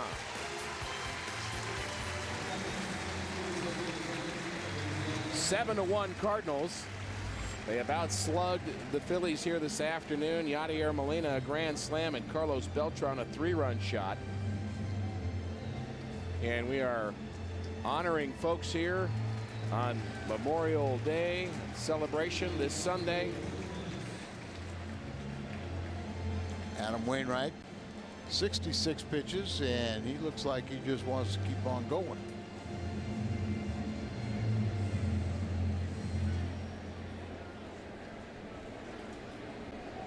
Tony Cruz now behind the plate. Yadier Molina taken out of the game in the bottom of the 5th inning as he was standing at the plate. Looked like he may have felt dizzy. Kind of asked for Greg Houck to come out, talked a bit with Mike Matheny and Greg, and Cruz finished his at-bat for him, and we're awaiting word on Yachty. Hunter Pence leads it off for Philadelphia here in the 6th. Curveball hit hard and fair and into the corner. There was a time when Hunter Pence could not hit a curveball.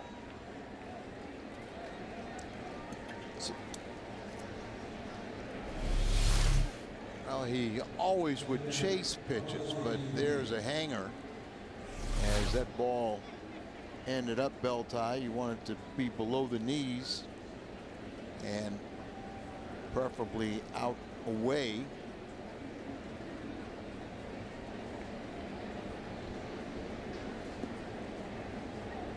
Pence just a good player, Al. Two-time All-Star. Carlos Ruiz hoping to be an All-Star this year.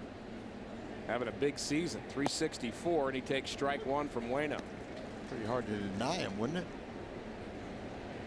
I would say so.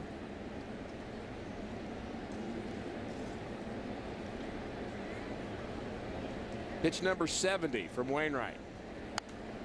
Yadier Molina has tied Ruiz with home runs at 7. He hit his grand slam in the first inning, so he's got 28 RBIs to Ruiz's 29. And you can see how productive he's been with runners in scoring position, where he's gotten all those RBIs, but came in second in the National League in hitting. There was some thought with the collision that Ruiz and Molina had that maybe there was a reason why Ruiz had the off day, and Charlie Manuel said it was not any physical problem, but there is, I found out from Mike Matheny this morning, a 7-day DL this year for the first time for concussion-related, collision-related injuries. There's a play at third, and he nails it. The ball gets away from Tony Cruz, and he finds it quickly and throws out Hunter Pence. Oh, my. Tony has really handled himself quite well, and that ball didn't get away too far. And look at there, just a perfect throw. Freese has the glove right down, waiting for Pence to slide into it. Tony last year, you know, he played in 38 ball games in about 5 different positions and never made an error. I like the 7-day DL in case of collisions, and I think baseball, really all sports, trying to be very protective about head injuries, but no problem for Ruiz or Molina after that collision the other night. They were just getting their scheduled off day. Tough play for Freese, off balance. He doesn't get it. Infield hit for Ruiz. Mike Matheny knows a little bit about concussions.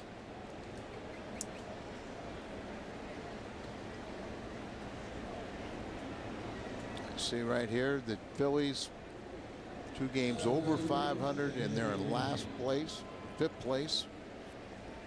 Moved still in last place. And then the Cardinals are second, a game and a half back with 3 games over 500. So a little more parity in the National League East, and I'd probably say the West also.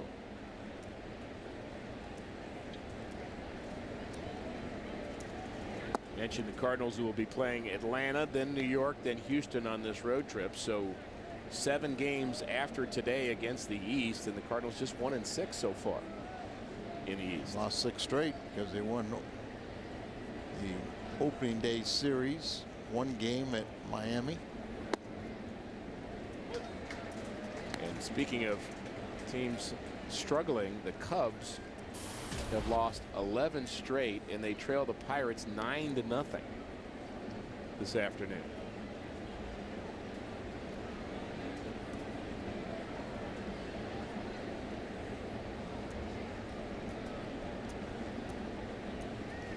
Dale Swaim has his hands full. The boy wonders from Boston have their hands full trying to turn the Cubs around. Colorado's bounced back a bit on Cincinnati. They're hitting at the top of the 9th, trailing by 2.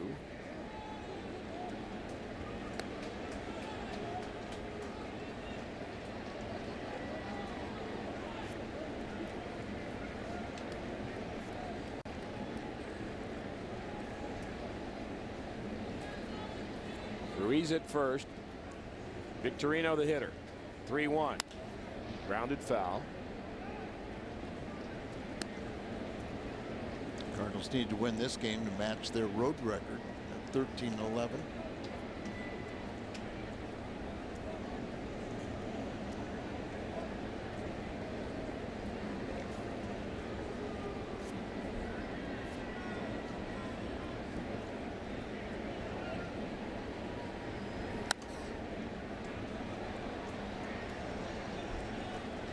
Hunter Pence may have run the Phillies out of an opportunity for a big inning here.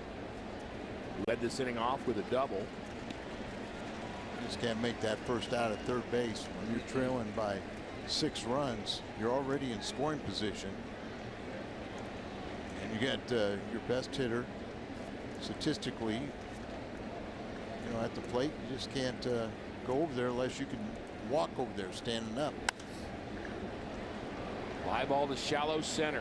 In comes Schumacher. He calls for it. Shields the sun a bit. After Pence was thrown out at third, an infield hit for Carlos Ruiz. Seeing Freese come in there, it's really on 2 fingers, so he kind of has to regroup. A ball player can kind of just almost let the ball slide down to your fingertips, catch it in the palm, and then you automatically, instinctively come up with that 4-seam grip. So you throw a ball over to first base where it doesn't sail. Hector Luna. 2 outs in the Phillies' 6th. Sure, Ricky.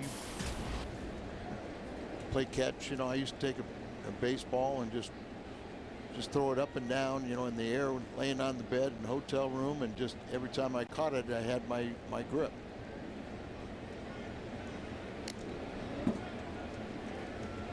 Just an instinct. Yeah. Develops over time. And really all players on the field will do that. Any outfielder, they always get that 4-seam grip. Fingertips on the seam, across the horseshoe. And again, the goal is to not throw a sailor, because everybody on that field other than the pitcher wants to throw the ball straight. At least you hope they do. If they're on your team. Right.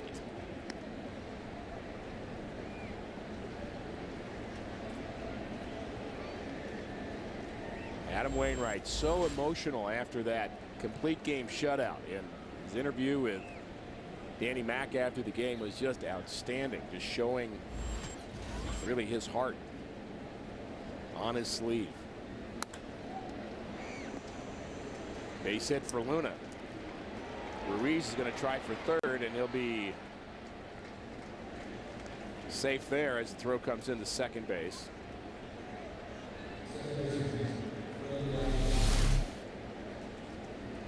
Ruiz, he sees the ball in front of him.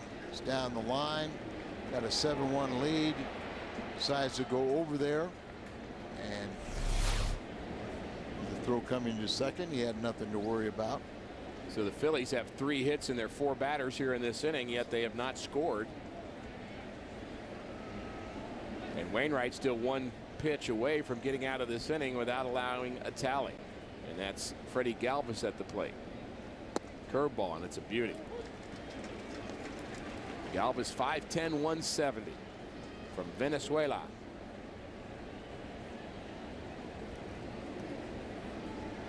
I believe he's 5'10". Nope. I believe he's from Venezuela. Yes, me too. Ground ball to the right side again. Adams leaves his post. The tough play is handled by Wainwright. Play scored 4-1. More importantly, another 0 for Wainwright.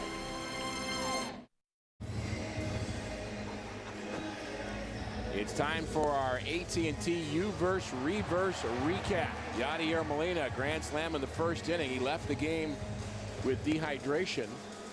Roy Halladay also left the game with a sore shoulder after 2 innings of work. He gave up that grand slam, and Carlos Beltran adding a 3-run shot in the 5th. 7-1 St. Louis, and they're celebrating already. Not too early, girls. Still got a few more innings to go, but it's 7-1 St. Louis. And it looks like Wainwright's probably, his day is through, or as Zepchinski is thrown in the Cardinal bullpen.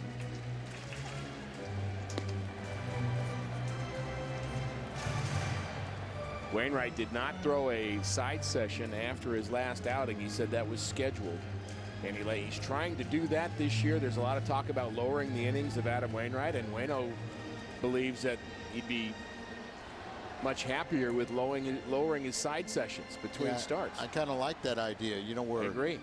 A lot of times they say Strasburg, who coming off the Tommy John surgery they talked about before the season. Oh, he's only going to throw 160 innings. Now that they're doing so well, Washington leading the National League East. Long one to right. This one's deep. Off the bat of Adams, and it's gone. His first career Major League home run. Matt Adams strikes for the Cardinals here in the 6th.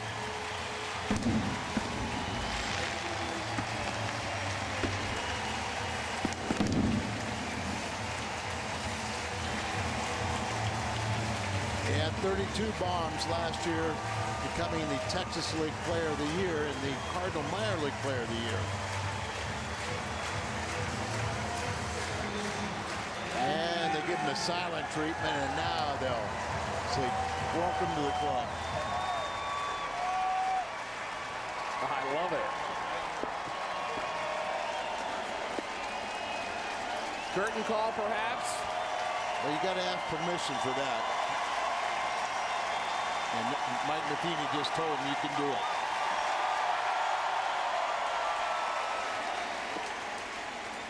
That was a fun moment right there.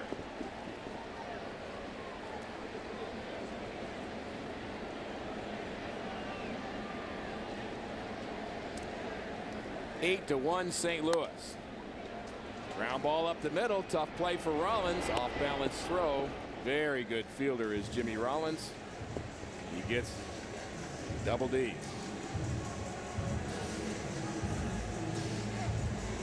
was such a fun moment. I think we're going to just kind of step out and call that our Nissan drive of the game, Al. And rightfully so. Young man who's from Slippery Rock University, where he gets his first Major League home run. So he got the RBI, got the hit. Chambers now hitting for Wainwright. I think after 6 innings on this type of day, especially after throwing the complete game his last outing, it makes total sense to get Adam out of there and turn it over to the bullpen.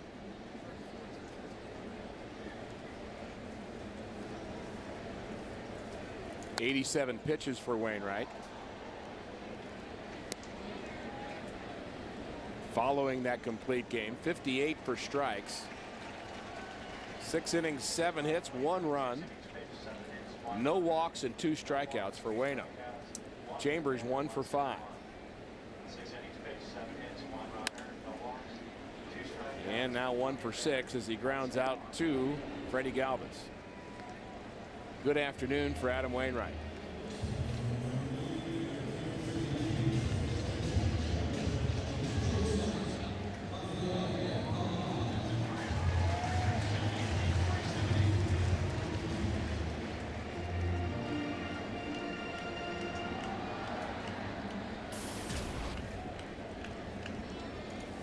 Cardinals have scored 8 runs via the home run.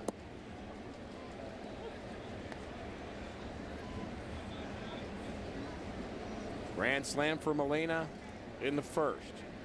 3-run shot for Beltran in the 5th, and a solo shot for Matt Adams came here in the 6th. Vercall bounces out. And how do you greet a rookie when he gets his first Major League home run? You ignore him. That's what you do. On Sunday, June 10th, kids ages 15 and younger entering with a ticket can collect a lunch cooler bag. Compliments of Powerade and Stop and Shave. It's the perfect way to kick off your summer. Get your tickets at Cardinals.com. Matt Adams, the hero of the moment, first Major League home run, has extended the Cardinals lead to 8-1. What a thrill for Matt Adams. A couple of changes for the Cardinals. Mark Zepchinski will pitch the 7th, and Adrian Chambers stays in the game, and he'll play left field.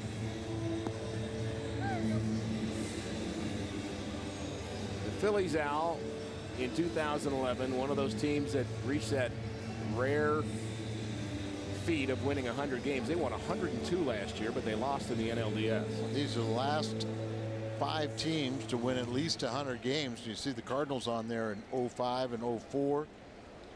And I guess the curious thing is they all lost. Cardinals did at least lose in the World Series 2004, but that was a good ball club, wasn't it? 105 wins. Outstanding team. On the regular season, and they did get to the World Series. And it was unfortunate that outside of St. Louis, they really didn't see the true, outstanding team when they got the World Series. They were just absolutely shut down by Boston.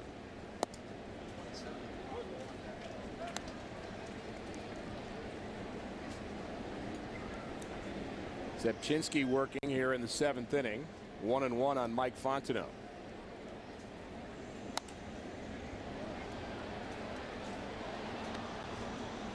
So Wainwright goes 6. Molina exits the game with dehydration. Halladay exits the game with a sore shoulder. Weather a factor here this afternoon for sure.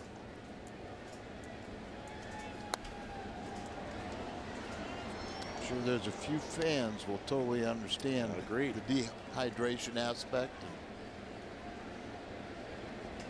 Something you really, when you know you're going to be playing on a day like this, it's not just what you do during the game. You've got to start before, particularly the starting pitchers. I think that ball actually hit. Is that Cole Hamels? It's Chase Utley. That ball, I think, hit Chase Utley. He seems to be okay. That ball went right into the Phillies dugout. Utley traveling with the team, trying to come back from an injury. I mean, that's pretty. I know Fontenot wants more playing time, but you don't take out one of your star players to try and get that playing time. That's not really a nice way to do that. No. He appears to be okay. He's smiling in the dugout. He's a tough guy.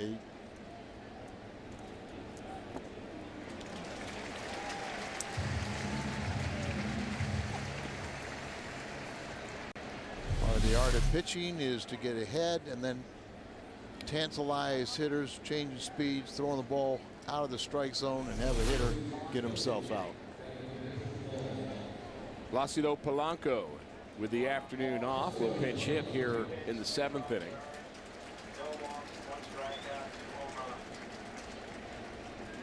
Polanco, a veteran hitter and a very good one.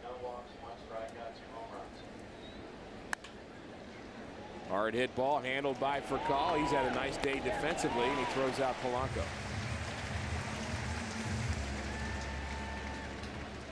7th inning, and it's trivia time. Brought to you by AT&T. When was the last 4-game sweep by the Phillies over the Cardinals in St. Louis? And Al, I bet you know the answer. I know the answer. I heard it driving in back in 1913. I will admit I wasn't sure about the date. 1913. And for folks that may wonder how many times they actually had 4-game series here in St. Louis, you think, well, maybe they didn't play a lot of 4-game series. Well, that's 112 of them, according to Stats Inc. That's what they say, but first thing that came to both our minds was you play well. How big deal is it? Probably play so few 4-game series. Because there aren't very many anymore. But the Right. Phillies and the Cardinals, #1, used to be in the same division. Used to be in the National League East. And at one time, there was no divisions. Just the National League. Tough play for Furcal, but he guns out his man. Good inning for Zepchinski. Time to stretch. It's been all St. Louis Cardinals. Fans, we invite you to chat live throughout the season in the Jack in the Box Ask the Expert chats on FoxSportsMidwest.com. We couldn't find an expert, so I'm going to do it tomorrow afternoon. Ask the Expert at FoxSportsMidwest.com. Looking forward to that. It's always fun to chat with Cardinal fans online, and it's all good news so far this afternoon. 8-1 St. Louis on this Memorial Day weekend. And hope you're enjoying this with your friends and family and being very thoughtful about those who've served and continue to serve our country.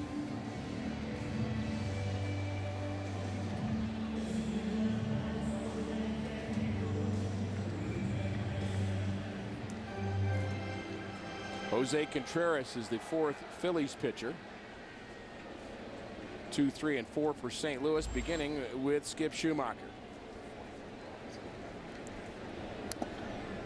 Pitcher spot is next, as Adrian Chambers came in to replace Matt Holliday on the pinch hit role, so Shane Robinson will bat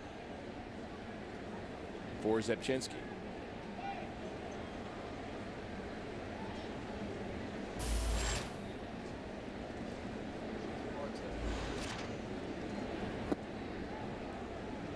Contreras, Cuban defector back in '02, played 7 years for the Cuban national team, going 117 and 50.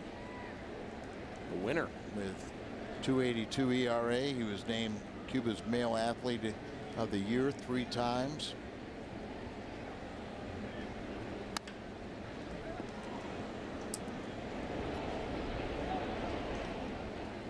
Retiring Schumacher. There's also gold medal winner in 99 Pan Am Games, as he defeated the United States in the finals.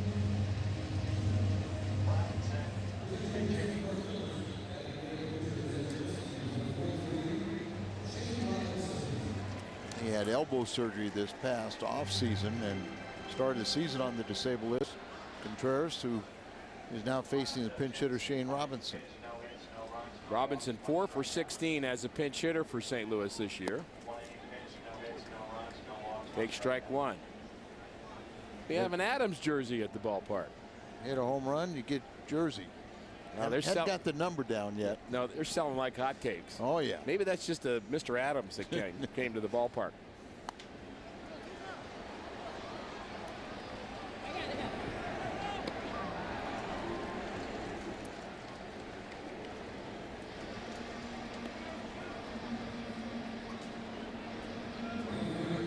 You want to be here in person next time your Cardinals take the field? Just head to StubHub, where it's easy to find the seats you want to see the Cardinals in action all season long. StubHub is the official fan-to-fan ticket marketplace of the St. Louis Cardinals. 2 quick outs brings in Carlos Beltran. Homer in the 5th inning broke this game open for St. Louis. Another 7-game winner in the National League is Dickey. Wins today. Either he threw a shutout or part of a combined shutout, and his record is 7-1 now. R.A. Dickey, the knuckleballer, the guy that's got no the ligament that you do the Tommy John surgery, that they transpose. He was born without that ligament. Isn't that amazing? Yeah, the Mets were not going to sign him. They just said, there's something funny about your elbow. So he went down to see Dr. Andrews, and Dr. Andrews said it was the first time he ever saw someone without that ligament. I guess you don't have to worry about Tommy John surgery. I guess not. Cardinals probably have to worry about him, and I guess the Cardinals would face him at some time during that series. Friday night, the first game of that series. I believe he climbed a mountain in the Himalayas this offseason. I believe he did. You're right. We'll have a lot more interesting things about him when we go to New York. 8-1 is our score here.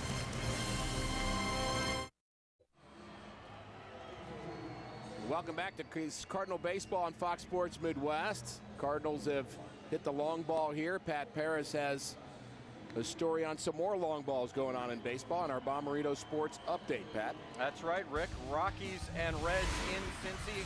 Jamie Moyer versus Matt Latos, and the ball really flying out of Great American Ballpark. Brandon Phillips with a 3-run shot in the 3rd, a record 9 home runs hit today in Cincinnati. The Reds beat the Rockies 7-5. Take 3 of 4 from Colorado. Back to you. 9 home runs in that game. How about that? Well, we've had 3 big ones in this game. Molina, Beltran, and Matt Adams. Victor Marte is the new Cardinal reliever, taking over for Zepchinski, who had a scoreless 7th inning. And Shane Robinson will play center field. Schumacher moves from center to right.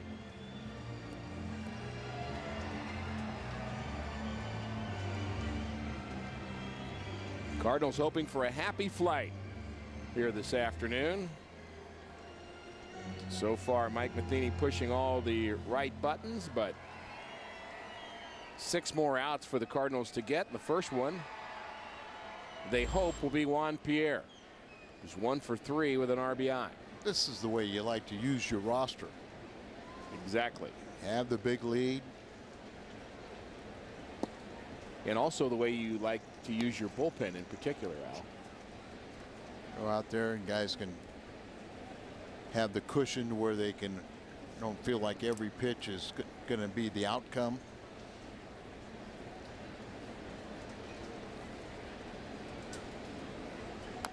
Look at Chambers and you look at Robinson, Cruz. Those guys are just thrilled to death to get in this game, help contribute to a victory. 6 big outs to go. You get a little bit of rest for some of your star players. Holiday and Beltran get off their feet. And, I mean, hot day. It's good for Yachty too. Right.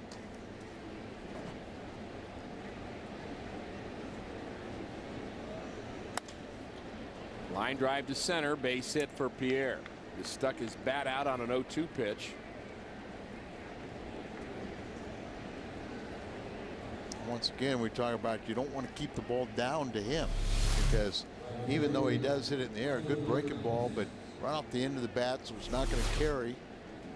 He's been around a long time and done that damage to a lot of people, but you like to elevate the ball and have him hit a little easy fly ball like he did in the first inning off of Wainwright. 9 seasons of 40 or more stolen bases, and he won't be going here, trailing 8-1. 3-time stolen base champion in the National League. One of the most likable young men in the game. Not a perfect player by any means, but he's a guy that, because of his personality and his class, a lot of clubs want him. Kind of like you calling him a young man. He's 34. When do you get to stop calling him a young man? What's the cutoff, Al? In my case, 72. Okay. When he gets to 72, gotcha. I'll say, well, of course, I'll be 104 then. Nothing better than Al Hrabosky doing math. Ground ball to the left side. This could be trouble. With Juan Pierre running, Ralph Furcal had no shot any place, but especially with Pierre running, he didn't have a shot at second. So here come the Phillies here in the 8th inning. A couple of base hits off of Marte. This one a broken bat that just found a hole. Furcal's been active today. Yeah, about the time you start thinking, well, let's get Furcal off his feet. Now all of a sudden, a couple more hits and a blast, and they're right back in this game. So can't get ahead of yourself.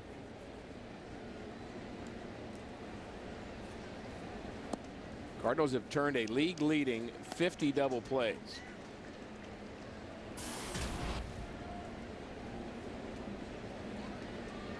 None today. Phillies have 1 on the ground, 1 on the long fly ball that Adams hit, where Yadier Molina was doubled off.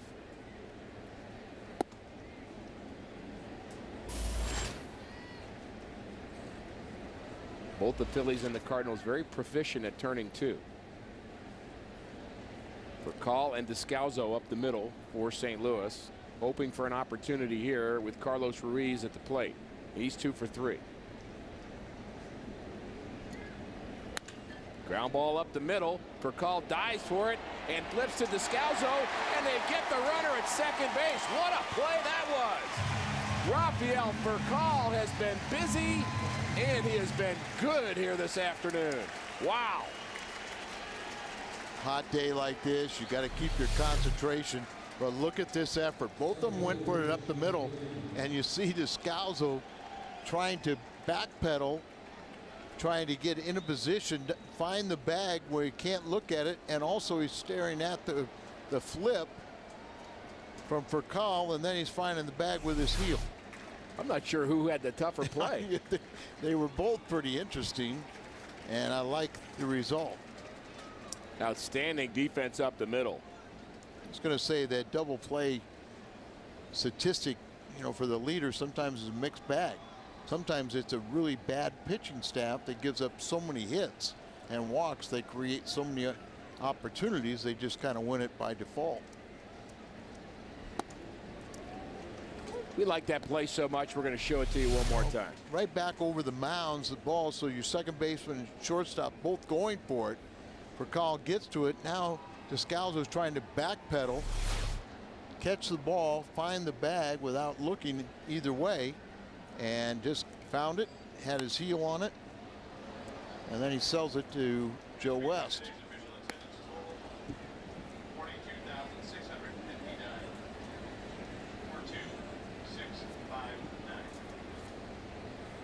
Oh, 2 on Victorino. Nice promotions this weekend and great crowds.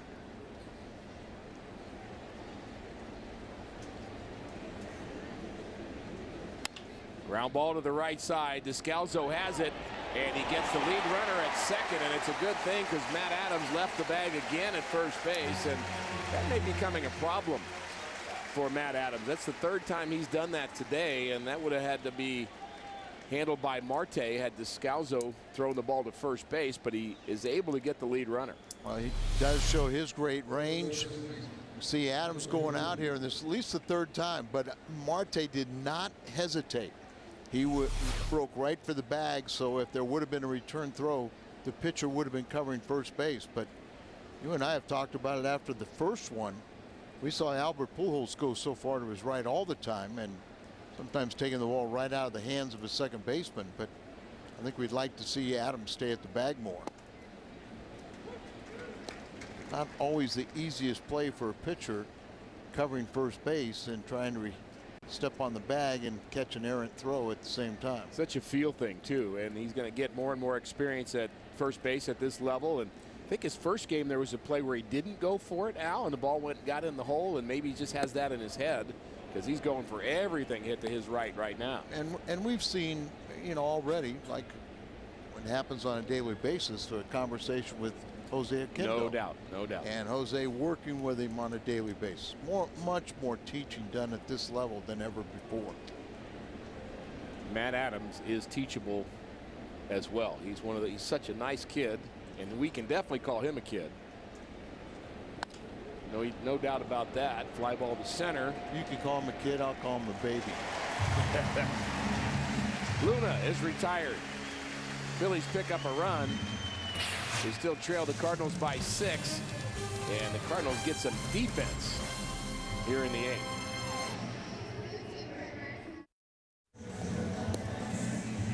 More than 440,000 Americans die each year from smoking-related illnesses, including cancer, heart disease, and stroke.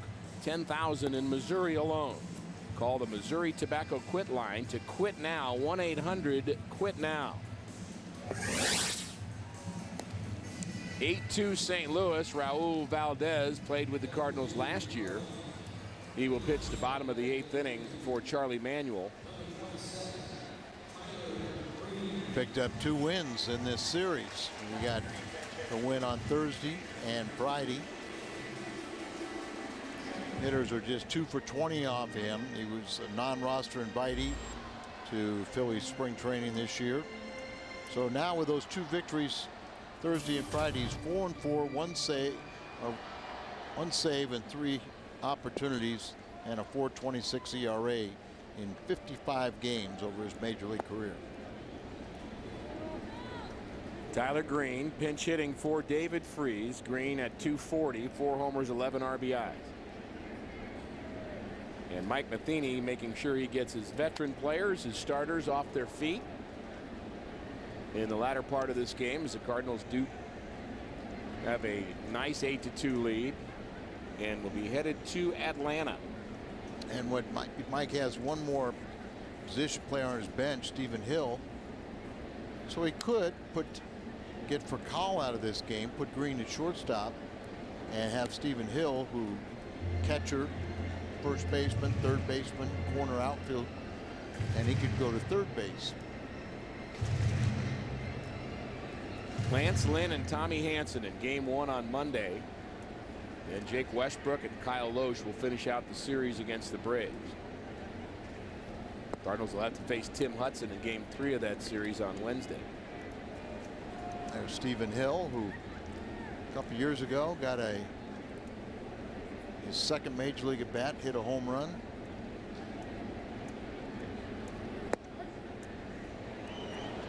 Fastball on the inside corner. Tyler Green strikes out.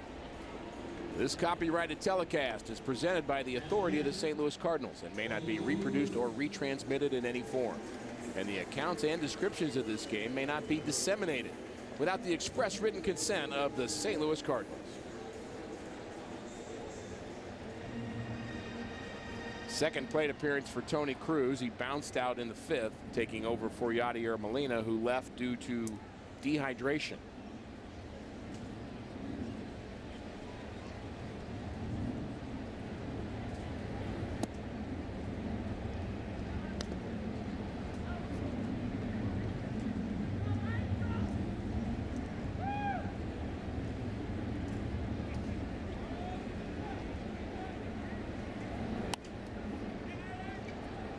Shallow center field. This could be a base hit, and it is. Jam shot, but a hit for Tony Cruz. And we should remind Cardinal fans, Al, that you come to the ball game on a hot day, make sure you hydrate, because if you're thirsty or you start to feel bad, it's probably a little too late. Good idea. Cardinals baseball on Fox Sports Midwest is brought to you by Bud Light Line. Summer is calling. And by Taco Bell. Live Moss. It's a good idea, Ricky. And I know they have a lot of water stations set up throughout the ballpark. So live Moss and drink Moss. Kind of remind me of Dodger Stadium when it first opened up. They had no drinking fountains. And finally, I think the health department made them put in about 13 different drinking fountains around the stadium, because people thought that it was a conspiracy to get them to drink more of products that you would purchase at the ballpark. The Cardinals do have many water stations on days like this. See, there they are, right there.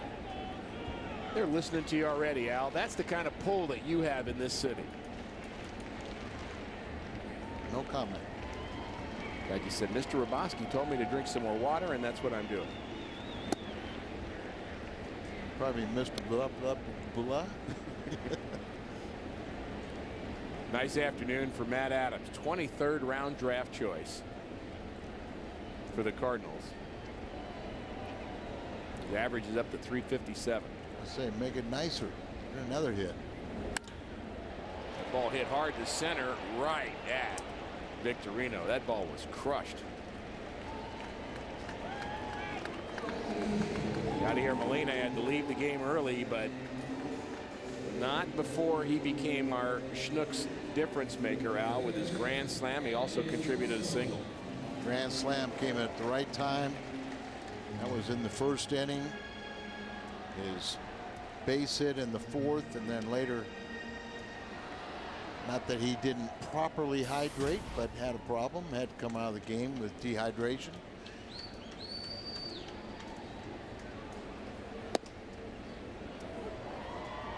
Strike one to Descalzo, who's 1 for 3. Could always remember Sunday afternoons, and in my time we've had a lot of double headers. And about the 7th inning of the second game, we'd have to go get Lou Brock. Where was Lou? He was up against the wall saying, "Come get me." Daniel Cardinals lead at 8-2 as we go to the ninth in St. Louis. Coming up after the game on the post-game edition of Missouri Lottery Cardinals Live, Pat Paris and Lil Dunk are standing by. Another sharp outing for Adam Wainwright. They'll break it down. Chris will tell us what we learned this week in Cardinal baseball. Plus, we'll have Mike Matheny's post-game thoughts as well. Chucky Fick on to pitch for the Cardinals. We send it back to the booth and Rick and Al, guys. Thanks, Cat. Glad you're hydrating here this afternoon, and we appreciate your hard work today. As Jim told us about John Jay and Alan Craig and their rehab status. Chucky Fick, 6'5", 187, 26-year-old, and making his second appearance at the big league level. And Al, what do we know about Chucky Fick? Well, we know he's a nephew of Robert Fick, longtime major leaguer. His dad is a scout in the Cardinal organization. They're saluting another member of the armed forces. He led Memphis and the Pacific Coast League with 16 holes last year in his 54 innings, 54 appearances at Memphis. This year he was used a little bit as a closer as something as like Sanchez and company came up here. 1-0, 3.86 ERA, 2 saves in 21 games at Memphis. Kind of an interesting arm angle too from Fick. He really throws from 3 quarters, kind of slings the ball a bit, and talks about that being part of his deception. Doesn't throw particularly hard, but the deception is where he gets his guys off balance. That ball hit hard to center field. Robinson on the move. It's up against the wall. Leadoff double for Freddie Galvis here in the ninth. Glad you're with us on this Memorial Day from Busch Stadium in St. Louis.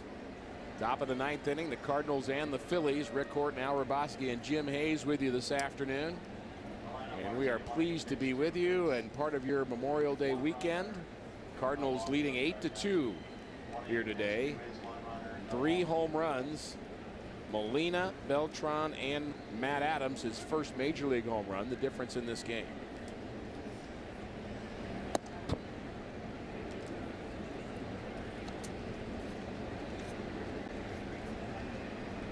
Mike Fontenot is 1 for 3, and he bats against Chucky Fick here in the ninth inning. The Cardinals trying to close this out and get on a happy flight. That's the plan. It's always important when you bring these guys up to give them some work, and Fick appeared in last night's ball game. A little different when you're trailing as opposed to trying to pitch the ninth inning, even when it is an 8-2 lead. These Phillies aren't going to go quietly. They're going to try and hurt you. Nice to pitch in the ninth, though. I think it's always important to get young relievers that ninth inning in winning games. It's a pretty neat feeling to be out there and getting those handshakes. And all of a sudden you say, hey, that's a lot of fun. I want to appear in more of these games. And then you kind of figure out how to take that next step. In games that are closer and closer. 3-1 pitch is a strike. John Mayberry Jr. will pinch hit. He's in the on-deck circle. Watchful eye of Derek Lilliquist.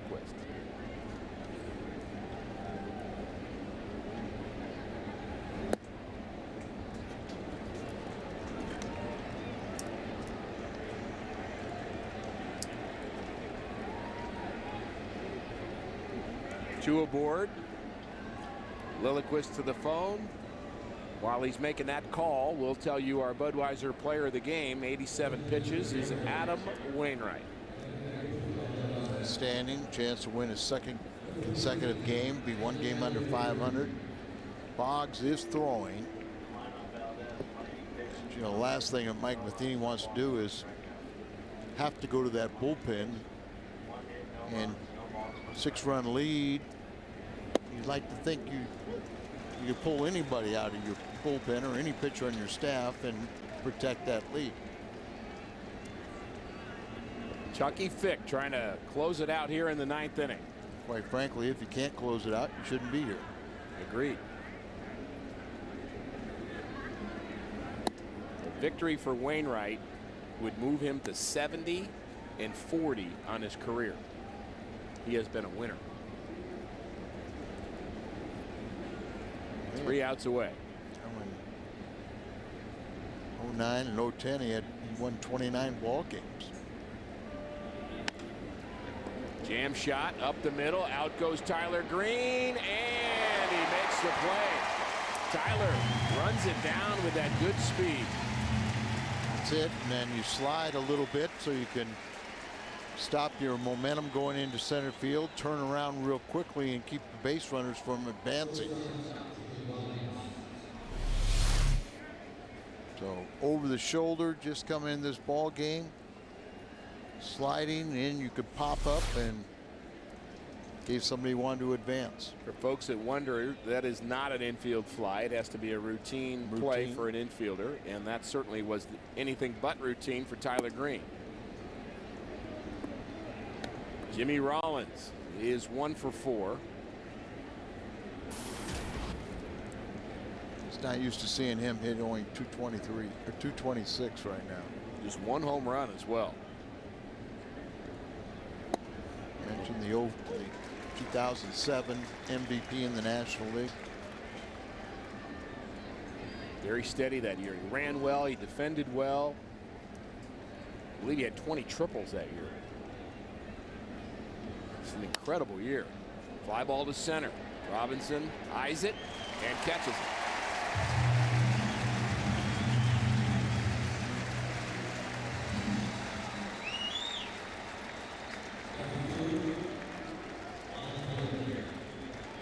Juan Pierre has been a big part of the Phillies offense today. Single and an RBI in the 3rd. He singled, he scored in the 8th. And the Cardinal fans sensing a celebration here this afternoon on Memorial Day.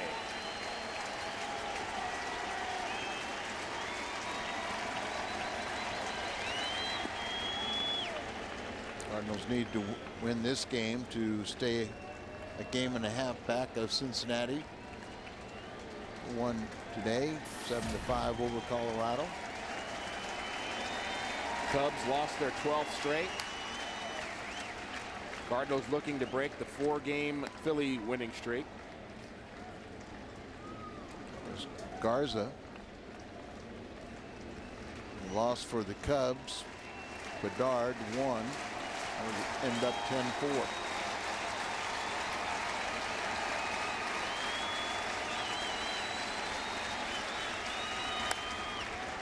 Fly ball to center field, and it's going to drop in front of Robinson, and a run is going to score. RBI base hit for Juan Pierre. His 3rd hit of the afternoon. And just like his last hit, Al, he just kind of serves this ball into center field. And that's it. Mike Matheny's going to go to the bullpen now. But out at the end of the bat, maybe a little bit higher. But off the end of the bat, it's not going to carry. And 2 RBIs for Pierre. Not done yet. Mitchell Boggs to the mound.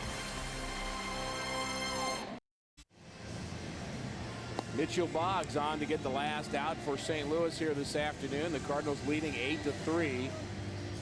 A couple of Phillies still aboard as they rally here in the 9th inning. And Mitchell Boggs, 21 strikeouts and just 9 walks in his 21 innings.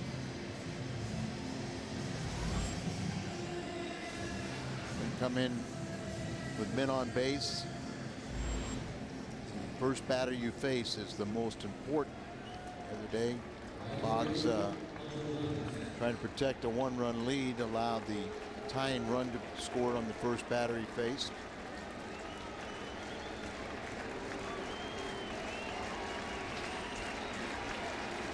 Hunter Pence already has 2 hits in this game. Big swing, fouls it straight back. Fastball right up in his eyes.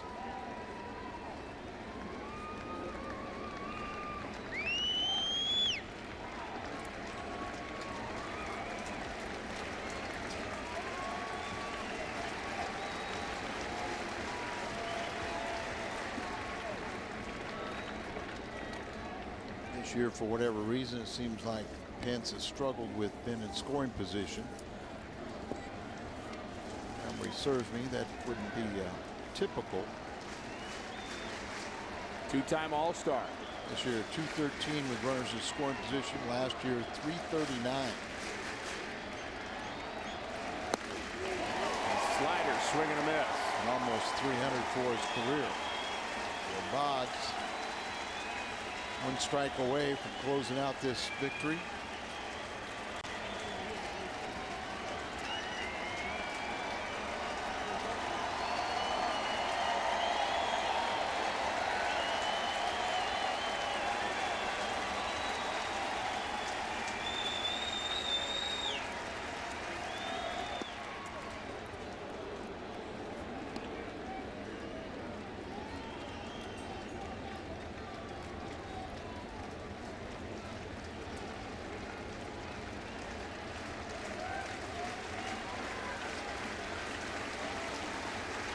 Two and two to Pence.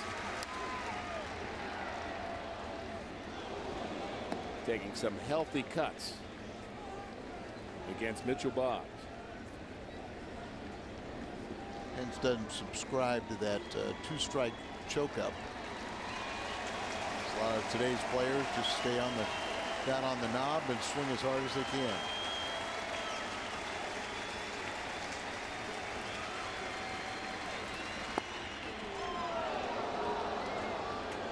96, running the count full. Base hit now, could possibly and probably score two. Outfielder's deep. Boggs is ready. The 3-2 on the ground to the right side. Descalzo has it. Now Matt Adams has it, and the Cardinals have their first victory in this series, avoiding the sweep behind Adam Wainwright. They win this one 8-3. Started out where it looked like it'd be a tough game, having to do it against Roy Halladay, a two-time Cy Young Award winner, but Yadier Molina got the club going in the right direction with his grand slam. Beltran added the home run. Adams his first career home run. Good game. Happy flight. 11 hits apiece, but the Cardinals with the big ones. The 3 home runs. They win it 8-3. Postgame is next. Stay with us.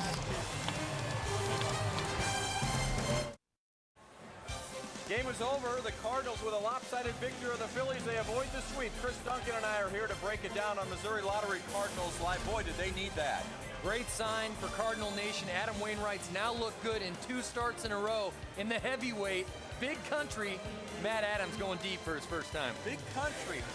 You like Matt that? Adams. Well, we'll think about it. We'll get your thoughts about what Matt Adams' nickname should be. Plus, the Redbirds trying to avoid the Brooms for the second time at home this season, and they are able to stop the Phillies sweep. Plus, 2 of the biggest, baddest right-handed starters on the hill this afternoon. We'll break down Halladay versus Waino. Plus, we'll take you back inside the stadium for Cardinal player reaction and a matinee edition of Mic'd Up.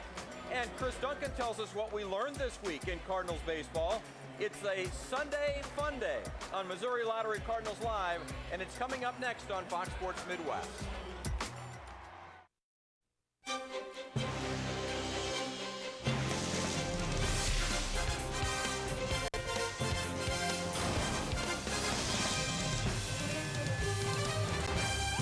Welcome to Missouri Lottery Cardinals Live.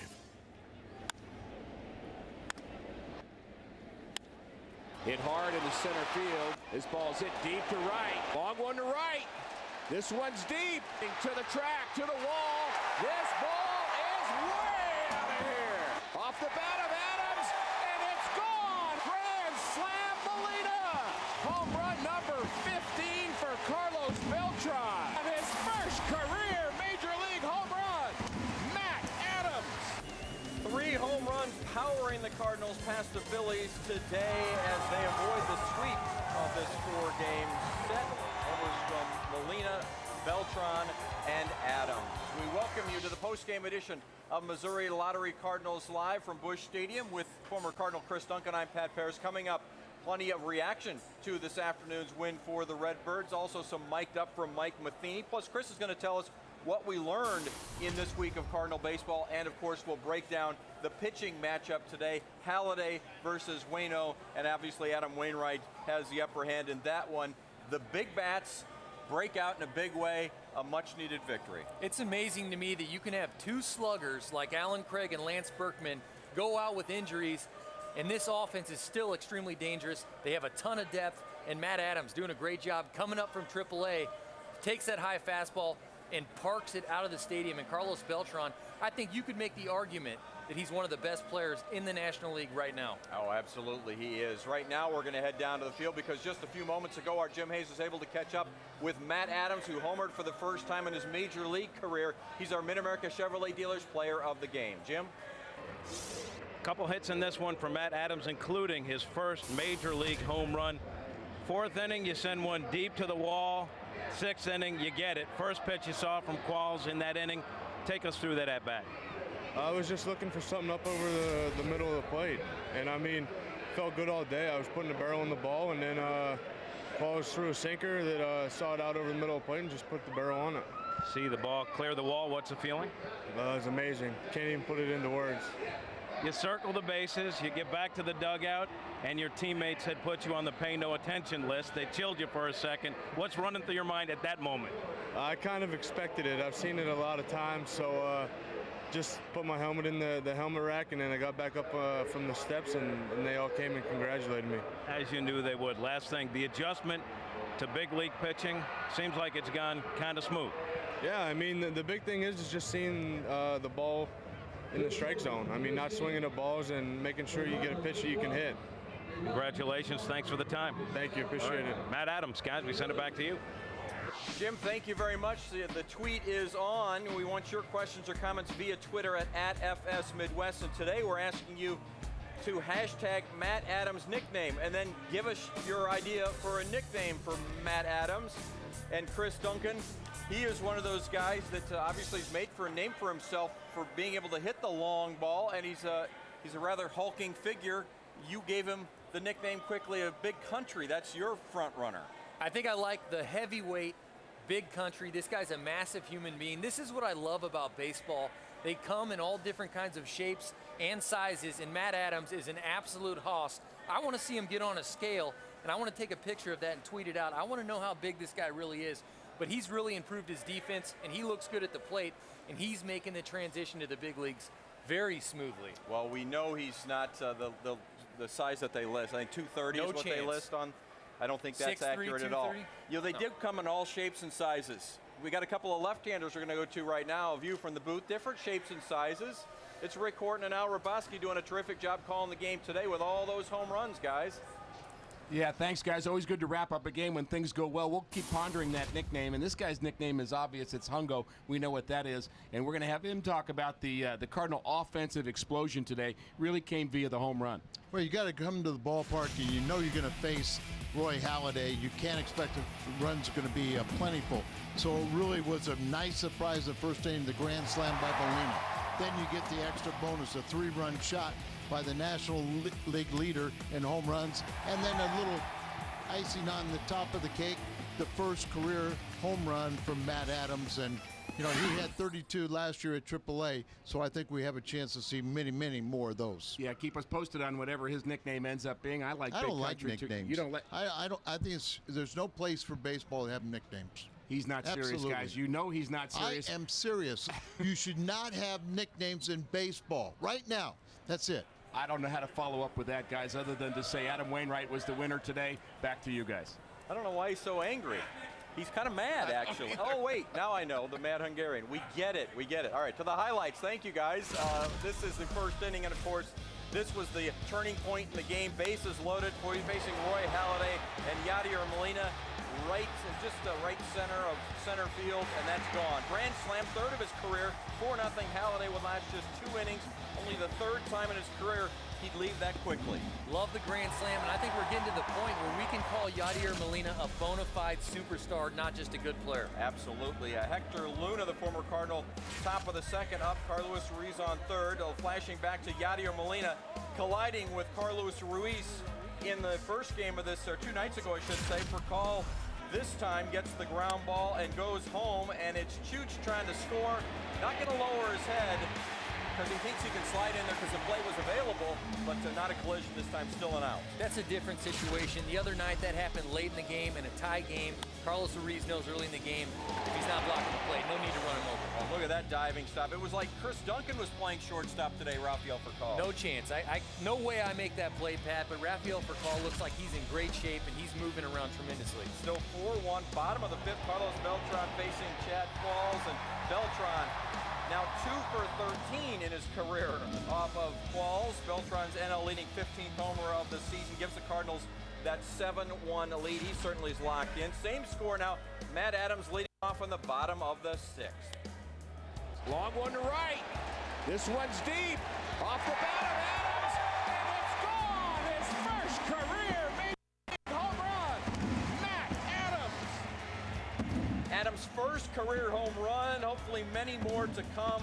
721st different player to homer wearing the birds on the bat. You were one of those as well. That was a monster Jackerton, Pat. That ball went way back. He's got unbelievable power. Well, this is Adam Wainwright dealing. Not quite as much dealing as in the last start for him, but very close. Very similar stuff. 6 innings, 1 earned, 7 hits, 2 strikeouts, and no walks for Adam Wainwright. His second straight impressive start. Much more on him coming up. But in the 8th, how about the strong defense from Rafael Furcal continuing? The diving stop behind the bag, the flip to Daniel Descalso, who gets there in time for the force out at second base. Certainly saved a run or two that, well, the Cardinals didn't want this game to get any tighter than it was. 8-3 was the good news final. Terrific defense, great pitching, outstanding hitting, especially with the big flies, and it adds up to an 8-3 victory. Let's head downstairs right now. Mike Matheny has stepped to the podium. Mic'd Up, brought to you by the Painting and Decorating Foundation. Good job. I would say that Yadi had an opportunity to lead us, and you know, he had to hit that ball a ton. That's a long ways out there. So yeah, that was something that we needed. We needed that spark. Seems like we've been fighting out of the hole consistently here for a while, and to have a little bit of a lead is a nice change, and gave Adam room to do what he needed to do. Just to win today, it's been a rough stretch, and just you got a long road trip coming up. Just to go out on something positive like this today. Yeah, it's huge. I mean, it is, and you know, you look walking into this thing knowing we're facing Roy and you know, the competitor that he is, and throwing Adam out there, you just felt like we're walking into a heavyweight bout, and these guys we were just going to have to slug it out. But you know, Waino was sharp, and the guys came out ready to go. But the hit by Yadi, the home run, was a big deal to just give us that shot in the arm, and you could just tell, you know, it was a different atmosphere, and at that point, you know, the guys started just believing that we're not always going to have to fight our way out of a deficit. Mike, could you tell anything with Halladay at all? I mean, yeah, he had the good second inning, but that first inning, it didn't seem like himself, and then obviously after the second, he was gone. I'm just curious if you picked up on anything that didn't look right from your viewpoint. Well, I think this year he's been fighting, and you know, he's had such a dominant career. I was fortunate to catch him his rookie year, and watched him develop in this game, and always had the utmost respect to how he's gone about it. And he's a class act as well as a very good pitcher. So you know that guys are going to struggle sooner or later. You're going to have those seasons. He hadn't had many of them since very young in his career.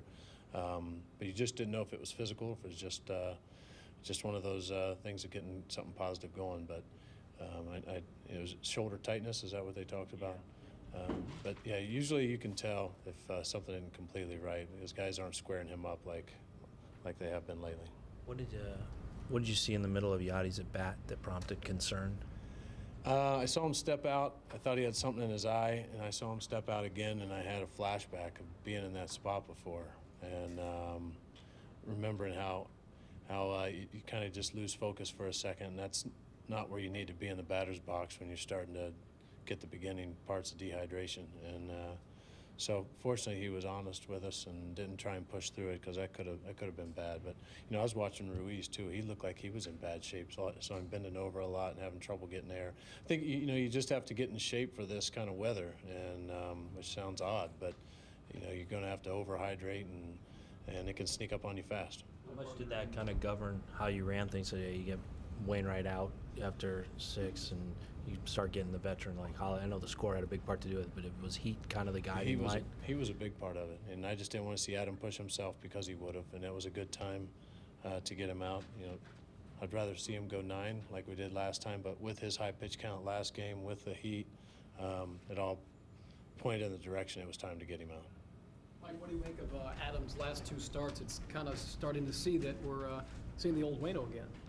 Yeah, and we've seen, you know, glimpses of it all season, good ones and then a couple rough ones. And, you know, he's on point right now to know that he's not going to take anything for granted. And because he's had 2 in a row, I don't think he's automatically assuming that number 3 is going to be there, which is it's a good way to be, that urgency and a little bit of not taking things for granted. And I think that's really comes with the territory of having a surgery like that. But he looks great, and couldn't be better timing for us. Mike, is anybody playing better shortstop right now than Furcal is? You know, that play he made on Luna to cut down Ruiz at the plate, I think is a big play. I mean, he made plays all over the field today, and it's just his attitude. He's electric, and what he brings to this clubhouse. And you know, he spent the first month and a half getting on base every time he got up in the first inning to set the tone. But he's doing everything that he can, and it's been fun to watch him. But defense that he's throwing around in a game like today was as good as anybody. Mike, would you say that Carlos is meeting or exceeding expectations because of what he's done? Well, I think he's been very good, and you know, the expectations you try and put on these guys, I think, are, you know, you're kind of wasting your time because you never know what they're going to be able to do. And we've seen some greatness from him in the past, and we saw it on the wrong end of it before, and saw how much he can take control of an offense. And you know, he just continues to put together some great at bats, and continues to really kind of help lead this offense as well. I mean, we've got a few guys stepping up, but he's definitely been one of them. Mike, would you talk about Adams with an S and his first home run? Who coordinated the silent treatment in the dugout? I'm not sure exactly how that all went down. I'm not completely innocent on it, but you know, he almost got one earlier in the game, and you know, he's been hitting the ball hard, lines out the end of the game, hits the double. He had a nice day, and you know, I think you can see. I don't even think he really got into that one. He's got some nice power, and he doesn't have to over-generate to get it. I mean, it's just nice and short to the ball, and the ball jumps for him pretty good. But he had a nice day, and it was good to get that first one under his belt. Do you think he's the kind of guy that might stay around more than just another week or so? Yeah, it's too early to go there, but you know, we got a pretty good first baseman in Alan Craig that we're gonna have to try and figure out how to get in the lineup too. But what I do know is every chance that you give somebody, you know, we're trying to help them progress in their career and take advantage of the opportunities. And we need him right now, and he's stepped up and he's done a nice job. And I see him getting a little more comfortable defensively, and we're encouraging him to be more aggressive and a little less tentative and going and trying to make good plays. So I think we've seen a nice sample of Matt Adams so far, and we're going to need to see some more here for the next little while. But I think there's more to be seen too. Did you at all have to kind of encourage him for the little curtain call? I didn't know. We're a long way Yeah, he off. didn't want to go. None of them do. I don't know what the deal is. Maybe they just like people cheering. I don't know. But usually I'm trying to get the next guys at bat going, and you know, we want to honor the fans because they're honoring our guys, and it's a cool thing. I mean, this doesn't happen everywhere, and but especially your first one. I mean, so yeah, we kind of had to coax him up there because you're not going to just go running out of the dugout on your own after you hit one major league home run. So. Well, against the Padres, I mean, Wainwright's command, every pitch he threw was really sharp. Was it just as sharp today with every one of his pitches? Did he have that kind of command again, second time in a row? Or? I think he was close. You know, a lot of times I have to go back and look at the film so I can really see from the side. It's hard to tell. I still saw downhill playing. It looked like he had good movement. I saw some swings and misses on his sinker, which shows you has bite down. Saw swings and misses on his hook. But to really see how fine he was, I'd have to go look at it again. But you know, usually the hitter's going to tell you. You got to remember we're running into an offense here that all of a sudden started really putting some at bats together and getting hot, and you can't discredit that he may have been just as sharp, and these guys are are kind of rolling a little offensively. So, you know, it's definitely a step in the right direction again. That cutter in the starts where he was struggling, I mean, it was sort of clocking that thing at 84, 85 miles an hour. The last couple starts, it's been more like 88, 89. Does it, again, from where you sit, does it look like it has that old bite to it? Yeah, that's a big pitch for him, and he was getting hurt on that a lot. So I think he made some minor adjustments on his grip and how he's finishing it. But you're right, the cutter has been a pitch that really takes the left-handers off his changeup and off of his curveball, and then he uses the sinker and the cutter, keep the right-handers honest too. But you know, he's smart enough to know when his stuff is looking right, and when he's used to throwing a pitch, he knows which ones should be getting hit and which ones shouldn't. And if you know, he's throwing 4 mile an hour difference, it's a little bit easier pitch to hit. Mike, what are your thoughts on this Central as a whole? Because it seems now this thing's getting tighter and tighter. Well, we don't do a whole, well, I speak for myself, and you know, we got too far to go to watch too much of the scoreboard. You know, you couldn't help but notice if you turn the TV on, we watch and follow kind of the game in general, that Cincinnati's been playing well. We know that every team in this division has the potential to be right in the mix of it. So we haven't really drawn out a script of how this thing plays. We got to control what we can control, and that's how we play. And we can play good baseball, and that's all we're going to do. And that stuff will work itself out. And I'm sure we'll watch the scoreboard a little more closely as we get down the road. Thanks, guys. Thank you, Mike. From Mic'd Up to the tweet is on as we look for a suitable nickname for rookie Matt Adams. Adams Bomb is I like that. I like that. All right, Matt Big Sloppy Adams. I don't like that. He's Sorry. He's not sloppy. He's built. He's strong. Sorry. I like Big Country or Haas. How about the heavyweight? Is there anything there? Well, let's Big see one Country's more. good. It's Grizzly Adams. Can't be Big Country. That's what I used to call Dunk. Oh, I was You Big used Country. to be Big Country. I probably should have put more weight on. I probably would have hit it further. See, you should have sat at the spread a little longer and filled out. We'll talk Adam Wainwright, strong again, next. The 1-2 pitch. Strikes out. Inside fastball, and he tied him up. Good pitch on the inside corner and a strikeout. Curveball and a strikeout. Racking those up tonight. Ground ball to short. This should do it. A flip to second. Wainwright goes the distance. A 4-hit shutout for Adam Wainwright. This is a long way to go, and to do it in front of this crowd is pretty big. That was his start earlier this week.